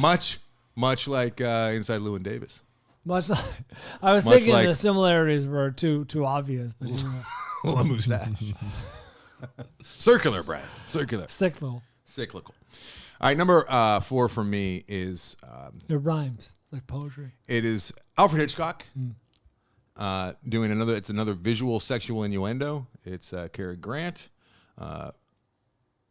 getting. It's the very end of North by Northwest. Not to give anything away. Because he's done this a few times. The cigarette smoking, of course, for oral sex-ish. But you get the sense that they're about to have sex with one another, and then it smash cuts to the train. They're on a train, but it smash cuts to the train entering the tunnel, which first time you saw it, first time I saw it, first time most people saw it, especially back then, I think that you wouldn't even think. Right.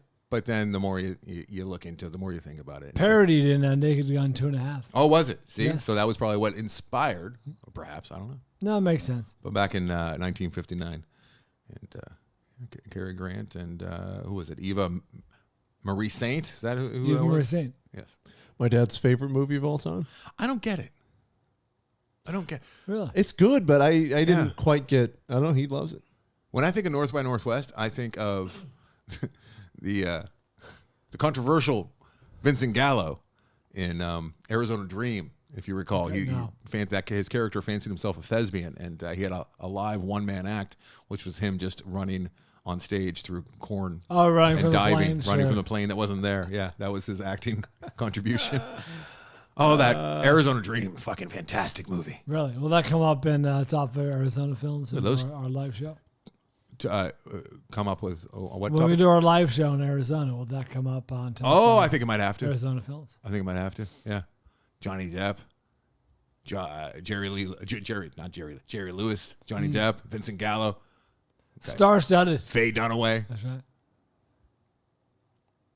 Lily Taylor. Oh, such a good movie. Lily Taylor or Lily Tomlin? Lily Taylor. Okay. Faye Dunaway. Number 4 for me. I love that Arizona dream. Speaking of things you love, you're going to enjoy this. Chris Farley, Yeah. as the bus driver, attempts to buddy up to Billy Madison about his very attractive teacher. I don't know what this is.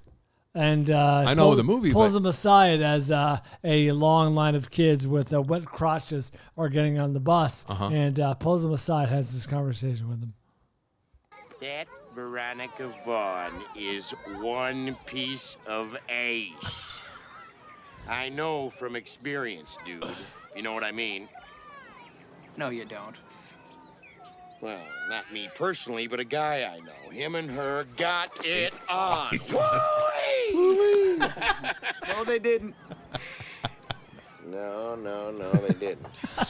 But you can imagine what it'd be like if they did, right? Huh? Huh? Pat on the shoulder. No words. Everybody on? Good. Great. Grand. Wonderful. No yelling on the bus.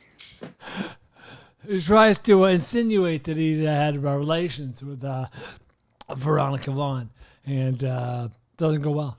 No, and I love the clip, right? I love it. I'm glad you brought it to the program, but I'm not sure that it passes as any kind of innuendo. Oh yeah, he has tons of innuendo. He says, "If you know what I mean."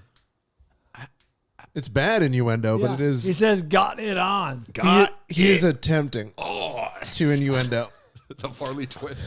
I mean, I didn't. You I can just got imagine it'd be good. I got to hear it just now, but I couldn't see it. But I could see it in my mind's eye because I've seen that stupid movie so many times. All right, I'm glad. I'm glad it was. It's just fun. It's so much fun. It's so much fun. It's fun. It's a good time. All right, here's one where I'm going to play the clip off of my own computer. Oh. This is a string of innuendos.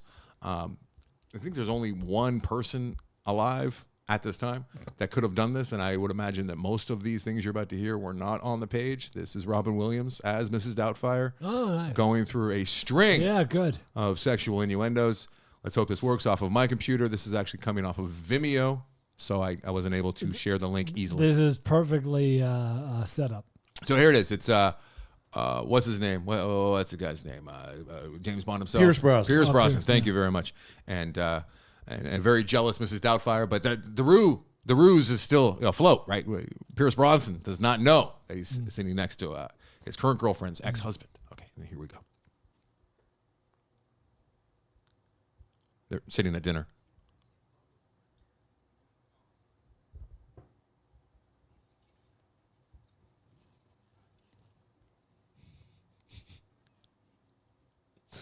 Going down payment.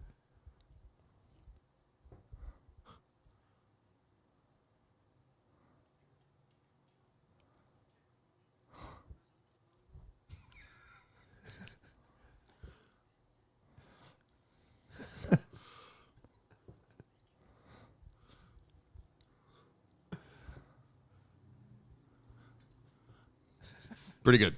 Not bad. Pretty good. Hey, I'll have you know, one of mine involved Pierce Brosnan as well. Really? Yes. Is he none the wiser, or is he no. part of it? Oh, he's a key figure. Okay.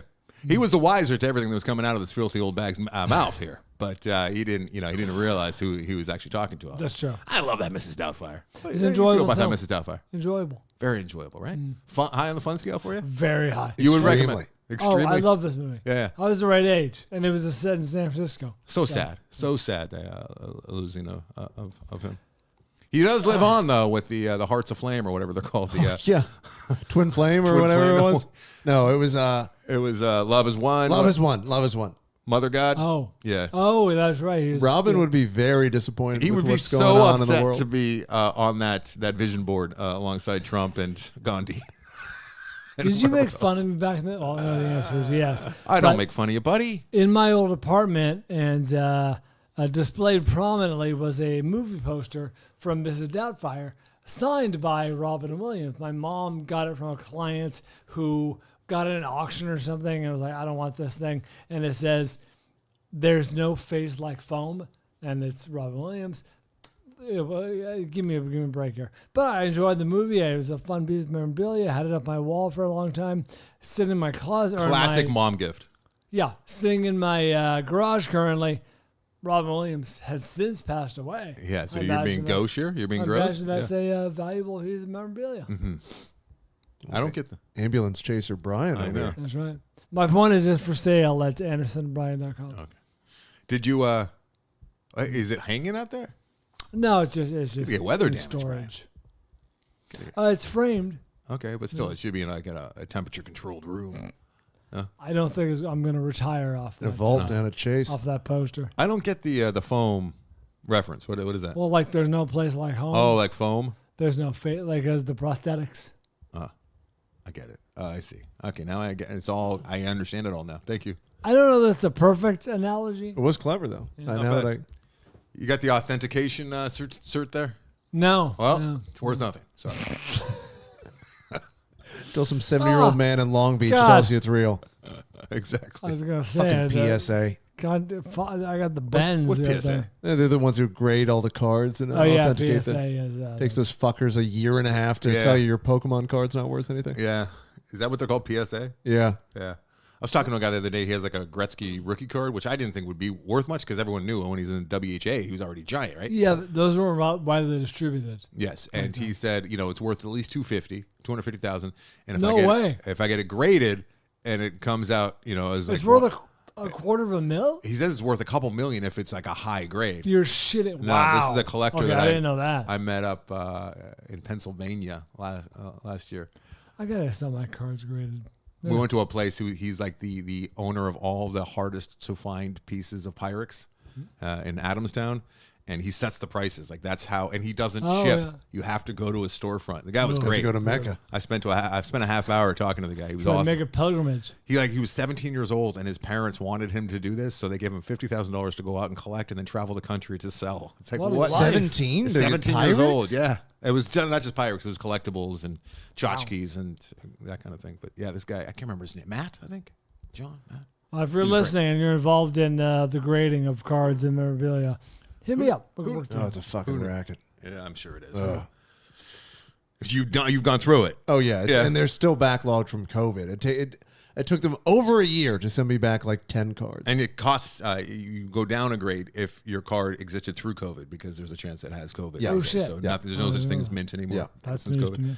That's a Spent lot. $100 to find out my card's worth 20. Thanks, guys.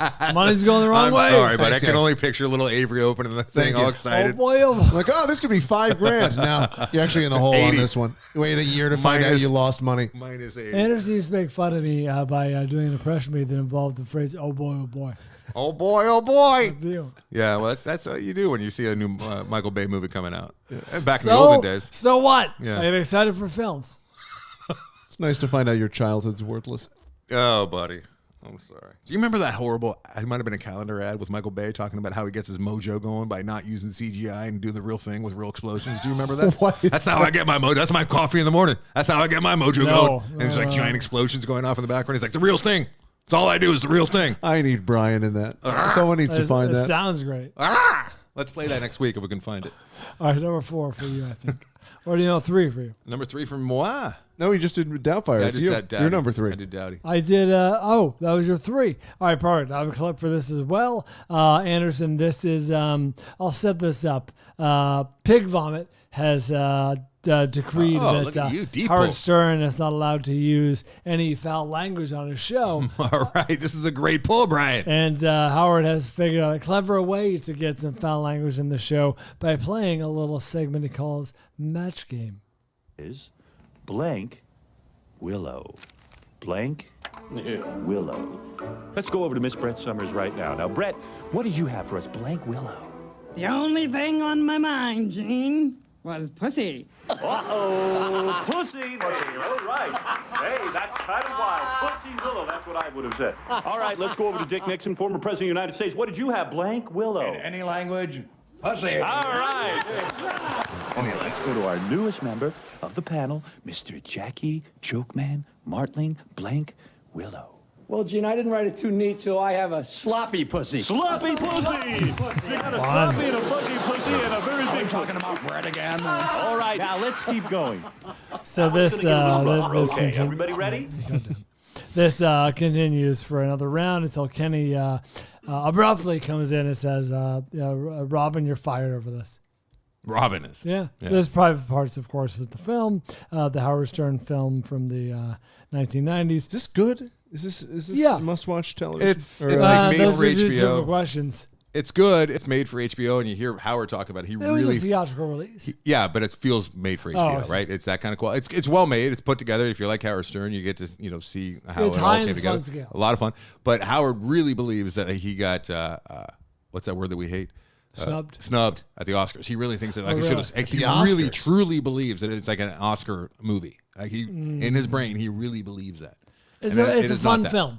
It is not that. And it's not a waste of time, and it's good. All those things are true. I'll leave it there. All those things that Brian just said are true. Do you want to take a break? Let's take a quick break. Break time. Coming up after we talk Amazon, we'll finish our top 5 sexual innuendos, if you know what I mean.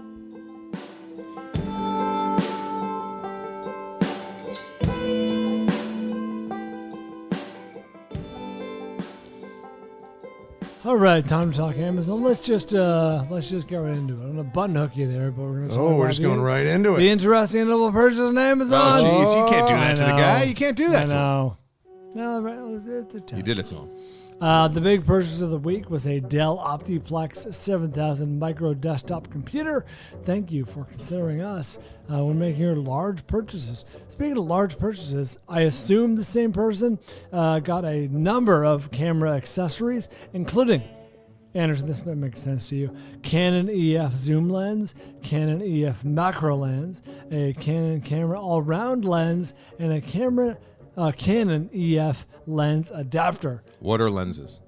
These are, I assume, camera parts. I didn't bother to look. The camera's that thing where it makes the image stay forever, right? This does not bode well for your projects. And a bunch of other things, including an Assurion 3-year camera accident protection plan and many other small accessories that appreciate you thinking of us when getting all your stuff. 2, small rig free blazer tripod system. Perhaps the same dude. 2 of those. 2, Telsa. Oh god, fucking. And the lights always. Brian, what's happening here? What's good pod? Telsa battery plates. 6, Porter cable heat guns. You know what that is? What did you say? Groomsmen gift. What? That actually would be a sweet groomsmen gift, is getting 6 Porter cable heat guns. Heat guns are pretty fun if you're working with Pretty wax badass. or something. Not if it's too caked on though, because it's not effective. Oh, good to know. New Balance fuel cell sneakers, ZVEX Effects, guitar pedal, Apple AirPods Pro, JM Tat, skid steer attachments, Amazon Kindle Paperwhite, Butane, Bouture, that is, cordless vacuum cleaner, Elite Gourmet convection oven. 3, what the fuck word is this? EHEYCIGA, heated blankets, New Balance Fresh foam. There's this foam X running shoes, April Air replacement filters. There's no face like foam. Sorel women's Chelsea boots, Swiss Gear Scan Smart laptop backpack, Kitchen Boss sous vide machine, Isopure protein powder and creamy vanilla, 3M PPS pressure cup, and finally purchase through our link on Amazon. Anderson Bryan. I've got that same protein powder. Smart guy. Oh, nice. Chico GoFit Plus Booster Carson. Nailed it. I really didn't. Here are the movies that were clicked through since the last time we talked at y'all. Valley of the Dolls was clicked through. Still has not been clicked through by me or seen by me. You need to see that Valley of the Dolls one day. Willy Wonka and the Chocolate Factory. Fearless. An underrated movie, Fearless. I love that Fearless. You ever see that Fearless? What was that? It sounds familiar. Fearless is Jeff Bridges. He survives a plane crash and then loses all fear for the rest of his life. And he and Rosie O'Donnell, Rosie Perez, contend with that. That sounds fun. Yeah, it's very good. That sounds good. It's a Wolfgang Peterson movie. Very good. No, like Peter Peterson. Peter Weir. Is it Peter Weir? I always get those confused. Yeah. Wolfgang Peterson Weir. Thank you, Brian. It's a Peter Weir film. It is Fearless is very good. No matter who it's directed by. The City of Lost Children, also very, very good. Brian, you have not seen that City of Lost Children. Get the fuck out of here. Get the fuck out. I may have. The Piano Teacher was clicked through. How to Train Your Dragon 2. Speaking of sexual innuendos, How to Train Your Dragon. Brian had a theory that was a euphemism for masturbation. Yeah, that's a sexual innuendo. For masturbation. Sexual innuendo. Keen was clicked through, as well as female perversions, love life, nightmare and dreamscapes from the stories of Stephen King was clicked through, as well as Salvador, which is that Oliver Stone, James Woods movie from the 80s, which, oh boy, was I excited to watch that and catch up with that after I fell in love with Oliver Stone and Platoon, namely. And I couldn't have been more bored. Salvador. It was about a true life story. Seen City of Lost Children. True life story. It's not a good sign if you have to look it up to see if you've seen it or well, not. I confused it with City of God. You never forget that City of Lost Children. Jean Junot. I believe you. Okay. And it's from the guy who brought us Amelie, Brian. Does that change your? Oh, yeah. Is that true? Yeah. Oh, Delicatessen. Yeah. The longest goodbye. I think. The longest yard. The longest weekend. What was it? Oh, the longest war. What? Oh shit! It was very boring and dull. The longest. A lot of us spending time on this. All right. Good night. The longest, we'll be back in a moment. Longest guess. Back to the program.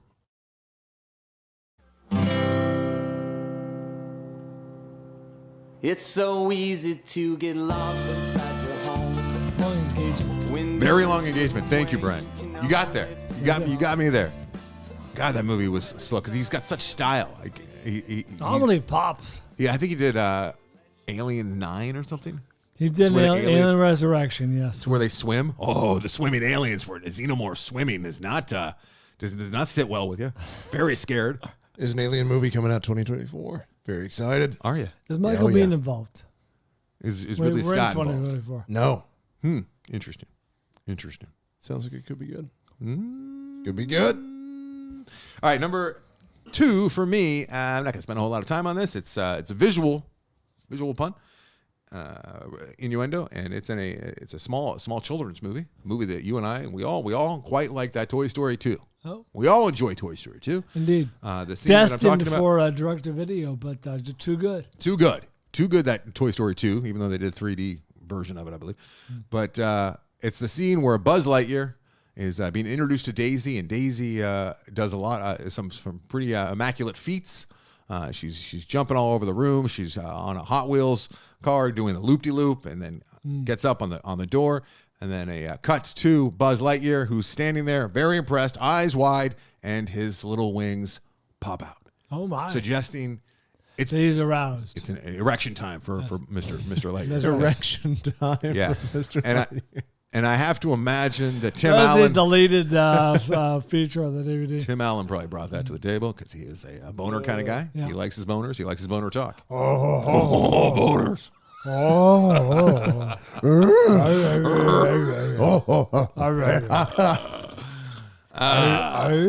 But yeah, a 10-minute supercut of him just doing those noises is one of my favorite things of all time. We can't be friends anymore. It's extremely enjoyable. No, there's just 10 minutes of that. No, it's not. I can't imagine that ever being enjoyable.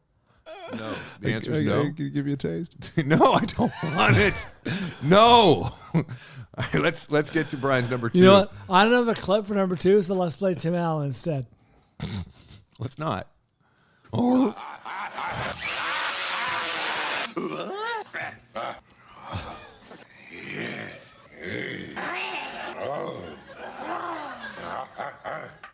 There's 14 more minutes of that.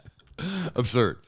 I'm just going to leave that going, and then we'll come back. Yeah, okay, yeah. Let's see if we can finish the show before. If it's still going, maybe it'll end the show for us. So number 2 for me is visual. Well, I guess I could have played a clip, but you don't see the innuendo. It is heard while Bob Hoskins is taking pictures of Jessica Rabbit playing patty cake. Yes. Cheating on her man, playing patty cake. So the that's great. Disaster brought to the chagrin of Roger Rabbit. He's taking pictures, and it's getting hot and heavy. And the guy, I think it's RK Maroon, or no, it's Acme, whatever. He's like patty cake, patty cake. He's getting hot and heavy, and she's making hot and heavy sounds. And you get the idea they're having sex. And Eddie Valiant lowers his camera from outside the window. It's like, Jesus Christ. Smash cut to Roger Rabbit seeing the pictures, and the funny reveal is they are just playing patty cake. They're literally just high-fiving the whole time. It's funny. Let's hear what that sounds like. Yeah, here's where you play Tim Allen instead.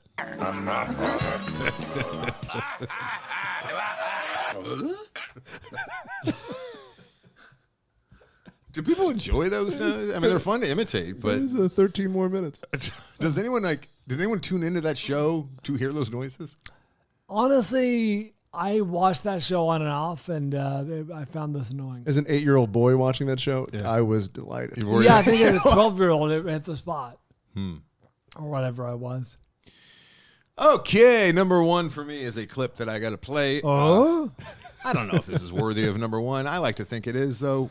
Who knows? Well, let's hear it. Avery, play the club. Play Anderson. This is where Tim Allen in the made-for-TV Tool Time movie. No. This is 1993's True Romance, one of my all-time favorite movies. Oh, so good. And it's the scene after when he first meets Alabama. Is this Drexel? What? Is this Drexel? No, this is not. No, this is Clarence. Clarence, and it's when they just got out of the Kung Fu movie. Yes. They just met in the theater, and she is suggesting that they continue their chance encounter after the movie for something that she would like to do with him. Here it is, and I need a little juice. They're out front of the theater.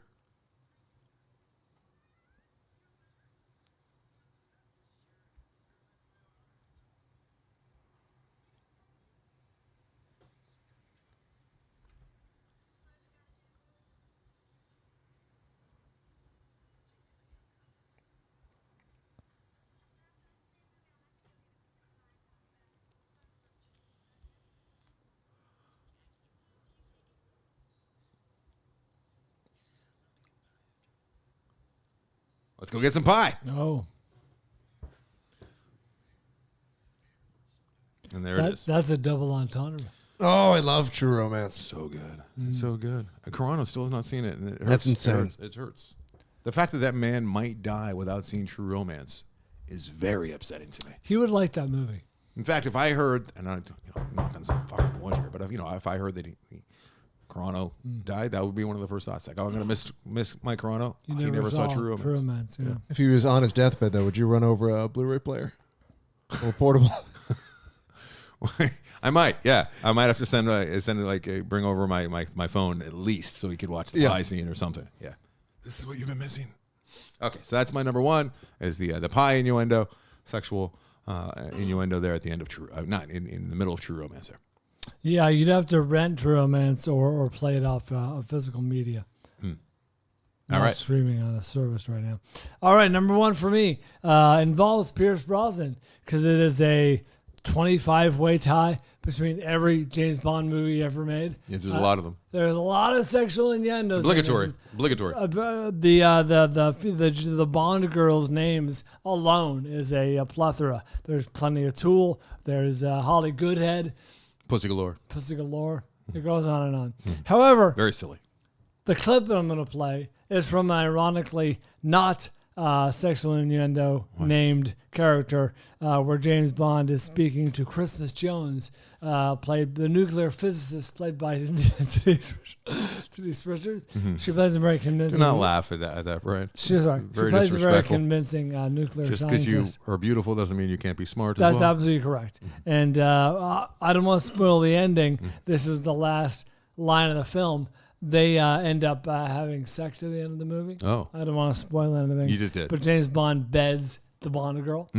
And he observes that her name is Christmas, of course. And this is how the film ends. Mm-hmm.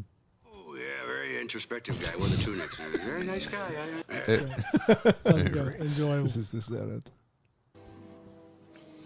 I thought Christmas only comes once a year. As these lines hover, His final words of the film. So As the film ends, She's goes more to like credits. Hanukkah. Yeah, there's 8 nights. 8 crazy nights. Yes, I thought Christmas only comes once a year. Right. Implying, I don't know what. Well, Hanukkah comes 8 times a year. Is what That's true. Suggested. He made her. He made her climax a few times. Right. I think is what he The suggested. original name of the character is Black History Month Jones, which does make sense in Her name is Black History Month Jones. So dumb. That's good, Brad. That was good. I can't stand his voice. I can't stand the cadence. I can't stand the smuggliness of it all. I can't. I just can't do it. I can't. This I is can't not buy what, in. Avery, as a Bond fan yourself. This is not one of the better examples of the Bond movie. I don't. Goldeneye is good. But I don't love him as. I liked him. I didn't like the movies. The movies. It's a little too jokey. I'm very glad that Bourne kind of forced them to reset. Yeah, the Brosnan era, while GoldenEye is fantastic, I think, is not littered with hits. It kind of felt like people people are still showing up. We gotta continue Yeah, this. it's all obligatory. Let's have some fun because we can't really take this seriously. Like the filmmakers weren't taking it seriously. And it seemed like they were really leaning on. And he's the hottest Bond we've. Look how attractive he is. Look at that. I think that's really well put. That Bourne forced them to reset, realize it, and Reacher to a lesser extent, made them realize we actually have the original product here. Let's do something. Yeah, we got to make this a little more gritty. We can't just have the Christmas roll game it out early. of Fantasyland. All right, let's get out of here. All right. Well, we got the listener list. It's not there's no consensus, but Mitch was able to cherry pick some. He said, "Cherry picks." Guys, get on that too. I want to hear the list. I want to hear from the listeners more than ever this year, and so let your voices be heard. And it's an election year, it's a resolution we got. It's really important that we get out there and vote. Not only on the politics at hand. It's a big election year from what I hear. Election of our lifetime. But also, we want to hear about your sexual innuendos and whatever we do next week as well. All right, we want to hear from the listeners. So we've got Distant Terry on Twitter says when Brian says titular, that's his favorite. That's not bad. It's not a sexual innuendo. It's not from a movie. Okay. Chuck Goolsby on Facebook. It's from Naked Gun. And he says, nice beaver. No. Nice. Thanks. I just had it stuffed. Yeah. It's a stuffed beaver on the mantle. Ooh, good name. Adam Evan Galloway. From Mean Girls. Would you like us to assign someone to butter your muffin? Yes, a lot of muffin talk in that Mean Girls. And then Cody Horton. Elizabeth Hurley and Mike Myers hiding behind different fruits and vegetables that represent their genitals in Austin Powers. That is very good. Wasn't that also in SNL with that sketch with Rob Schneider and they're like manhandling a woman, very inappropriate? Italy? That was no, it was in America. It was an Italian restaurant, Bellissimo. No, it was like in the hotel room, I think. No, it was a restaurant. It was Kirstie Alley, and they went to an Italian restaurant, and yes, they kept molesting her and kissing her and grabbing her breasts. And, oh, you like it? You like it a juice? And Adam Sandler comes out with just like a thong. That's yeah. And he was like pouring it like right from where his package is or something like that. You like it? You taste. You remember that came up, but where there it might have been back to Roman times, but like there were servers who would empty their bladders and then they would put wine and some kind of alcoholic beverage inside their own bladders, and that's how they would pour was out of their penises into your goblets. Yes, they would pee it out. Yes. Yes. This is the thing. This is the thing that happened allegedly. There's actually a clip of that. Oh, I love that in a sauce. Yeah. Whoa, it's still going. Bought it. Anderson was totally in. There's a clip of Agent Rose. I'm so gullible. I'm like, there really is a clip? I was that quick. Dribbling. All right, let's get out of here. All right, we have to gamble. Let's gamble and wrap up. We have to gamble. Last week, we gambled on Mean Girls, the aforementioned Mean Girls. Brian, yes, 71, Anderson, 85. With 161 reviews, the actual Rotten Tomatoes score is 70%. Oh, how about that? Making Brian the winner. Nice. There was no score, right? When we correct, which normally does not bode well. Indeed, I'll take it. Not these days. Ever since COVID, they've been really like cagey. Yeah, they've all been cagey and just not making them available beforehand. You are assigned to have a really good week, and we are assigned, if you recall, Infinity Pool, thanks to Andrew Potts. And Potts also, he assigned his other Cronenberg work as well. Okay. I think 2 other Cronenberg. I've at least seen the one with the celebrities giving their organs or diseases or something. Mm-hmm.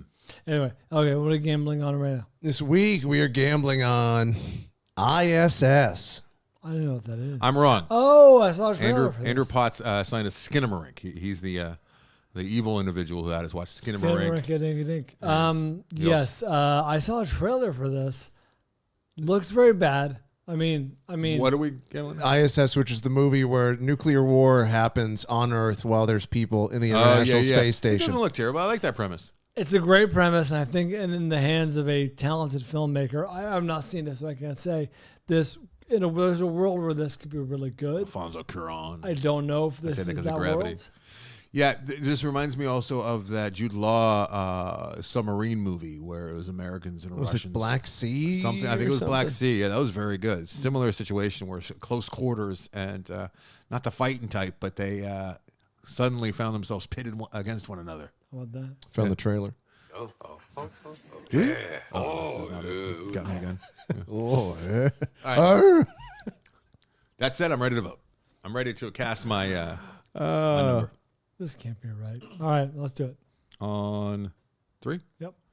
1, 2, 64. Oh. Ooh, Anderson gets Keep 64. going a little Brian higher. 62. Going a little higher. With 28 I felt like you reviews. should have gone lower. 28 reviews. Current Rotten Tomato score is 82%. Shit balls. It's very low number, Brian. Yeah, but that's Swing wildly. Mm. Yes. Let's see if there's been any movement, if it's updated. Oh, Sexual. yeah, there has been movement. It's now to 36 reviews. It's dropped to 75. Uh-oh. Feeling good. Uh-oh. Feeling good. He's plummeting back down to earth. Returning. The space station is I don't falling. care that I am basic and foolish for letting my hopes get risen. Is that a word? For Civil War. I am pumped. No, I'm in. I love that one scene in the trailer. It's one of the few trailers that I look forward to, and when it's coming on, I'm like, I get to watch the question be raised: what kind of American? That's right. He's so good. That's God, I love Clemens, Jesse. right? What? That's Clemens, Yeah. right? Yeah. Clemens is just Jesse's so fucking good. It looks exciting. He's wearing those weird Yeah, red those glasses. Weird, like orange tinted glasses. God, there's just something about that guy, and he's lost all his weight again too. I was wondering if he was just going to be like a heavy guy again. That's just Clemens, right? That's what I was saying to myself. God, there's no one like Clemens. Like he's one of those guys. Like there's just nobody else like Jay him. Plem, as I call him. I heard him on Marin, and he seems like a pretty serious guy, scary guy. What kind of American are you? And they can't decide, and then he's the tense moment there, and then he just kind of starts laughing, which makes it even more tense. I don't know if I ever told this before, but on the old Corolla show years ago when Black Mask came up, remember he was in there. He was the best part. He was the best part, and after the movie came out, the real life guy that he played called into our show as like a guest, and he's some Boston fucking mook, and he's like, "Hey, I just want to let everyone know that I'm a normal guy. I'm not some fucking weirdo." Like he thought that Clemens let him too weird. And he was like, "I want everyone to know that I'm not some fucking freak." Yeah, Clemens looked weird too in that movie. Like, the He makeup really was did. heavy. Yeah, Makeup was heavy. They went hog wild. They went hog with the makeup in that Black Mask. They went ham. Ham is what they went. Yeah, you're right. Not hog. Ham Ham. derives from hog. Yeah, that's right. Ham. You can't have ham, not hog. Can't? Well, you could. You could have pig, swine. Hog is a different kind. No, I don't know. What the fuck do I know about pigs? I know I don't eat them. That's They're all I know. delicious. All I know. I ate pig earlier today. What's that? Did you? Yeah. I mean, I'll eat. Like if somebody like serves it, like if there's a leftover piece of bacon and it's gonna go in the trash, I will eat it, but I won't order it. That's my whole thing, right? Good for you. A man of I'm principle. a man of principle. I All feel right. like at least one pig has been spared because of my not eating pig. That's for the last probably 10 years. true. Probably There's true. one pig out there that is It just never got born. taking probably. up space. Oh. That's how it works. Yeah. That's All the right. question too. Like, would you rather them exist? Because like if everyone stopped eating pigs, there'd be way less pigs existing. Like Gunda. That's a good point. Gunda, so fucking depressing. My God, you saw Gunda. I did not. It seemed too depressing. So Oh, fucking no. depressing. Into these eyes. I'm looking at the listener art. Is this AI? Because it is. Yes, it is. Oh, 100 dear. years from now. I mean, 50 years from now. So we'd be 100, pushing 100. You're the who's more likely to live to the year 2075? That's a great question. That's a great question. Yeah, I don't know. Avery? Avery. Not me. Avery's going to be. No, I'm asking between Anderson and I. Me and Anderson. It's a terrible question. There's an argument to be made I think you might have the edge if modern science keeps going. Yeah, if modern science progresses at the rate it's progressing. Brian has the edge. That's how unhealthy I am, guys. How dare you? You did a lot of smoke. I didn't, but I work out good. And I But take care modern of myself. science might bail your ass out too. Yeah. I look like my grandpa. That's weird. All right, that's Rand Courtney, right? Thanks, Rand. Was that Rand? Yeah, Yeah. Rand's big on the old AI. Excellent job, as always. Is this from the Rand set will of- routinely just let me know, like, dude, you're getting left behind. You got to get on that chat beat GT. You got to get on it. You're getting left behind. I'm like, dude, I don't have the strength for it. I don't. What is the application in your life? What do you mean? Like, how would you use ChatGPT? You can use it for everything. I mean, he's right. what- I probably should be using it to build For what? websites. Oh, I see. To draft emails for me, because I sit there and I try to make sure the language is honest and genuine, because I want to be a genuine person, and it just feels so disingenuous to have a fucking AI doing things for me. To be fair, the last time you sent a genuine email, you alienated the guy who was going to sell you a website. That is true. I did. So maybe ChatGPT is your Who's friend. this fuckhead? This is the fucking guy. So the guy that owns loadedforbear.com, yeah, Jeffrey was very nice to put me in touch with him. I didn't realize he was putting me in touch with him. I thought it was just a private email, and he was letting me know, like, this is the guy. And I was just like, in a very flippant manner, just said, so this is the fucking guy that has the email loaded for, because you wonder, like, right? You want to secure something, and then you're like, oh, somebody owns this. You immediately dislike that Did you person. call him the fucking guy or the fucker? I think I might have said this is the fucker that owns it, but he was like on that email, and then he just went dark. Like, he was interested in doing some kind of trade, or We have yet to hear from today. he's just like, yeah, all right. And I'm like, I called the dude, left him a message. I'm like, I'm so sorry. I was just talking to a friend. I don't know you. Like, I was just saying, it was like, I remember you trying to, I think, commiserate with Carano about that. Of like, but you would have heard me out, right? And Carano was like, no, I would have wanted you to fucking die. Yeah, Carano's just like, I would have just said, fuck this guy, never again. He's the worst person I've ever met. But that said, loadedforbeardoc.com, I'm actually having a talk with my editor later today on the way home from the studios. Yeah. Nice. So I think, and then Mike and I are gonna put. Mike and I, yeah, I have somewhere to drive. This is how compressed my life is at the moment. I got to go pick. I left two of my favorite jackets up in a mountain town. That's right. So I have to go back and pick them up. Oh. And Chrono and I are going to drive up there together. We're going to smoke a cigar. That's his and wheelhouse. talk shop. Well, he was going anyway. Yeah. We're going to talk shop. So I'm compressing the two. We're gonna talk story, but do some of the stuff that's been piling up, because we got this to-do list, and we're gonna really attack it while going to get the jackets. Yeah, nice. Good stuff. Not bad. Yeah. All right, thanks, Rand Courtney, for the great listener art via ChatGPT or some other AI. Thanks to Big Dude's Duty? Duty Roo. Okay. Big Duty Roo. Big Duty Thanks, Roo. Big Duty Roo, for being our feature artist this week. Check them out at AndersonandBryan.com. And while you're there, tap the Amazon banner. Please, if you would, before you shop at Amazon, it'll take you to an affiliate link, and it'll cost you nothing. That's right. It'll help us out. It does. A lot. Anderson and Bryan is the Instagram. Anderson and Bryan is the TikTok. The Film Vault on Twitter. The Film Vault on Facebook. The Film Vault podcast on YouTube. Check out our Patreon. Lots of good stuff going over there. We got to do another watch along for this month, right? Yeah, and we already know what we're doing. We're doing The Fanatic. Aber, you should join for that one. It's going to be so much fun. Oh, Fanatic? Is that the... who's in that? It's John Travolta doing Simple Travolta. a man who's fairly autistic. And Simple John. He's obsessed with a TV actor. Oh, boy. And it opens up with him cruising around Hollywood on a little moped. He's just enjoying himself with a horrible haircut. Oh, boy. Yeah. I can't Exciting wait. time. Oscar nominations next week. We'll be talking about that a little bit on our next episode. And until then, we do it for Van Gogh.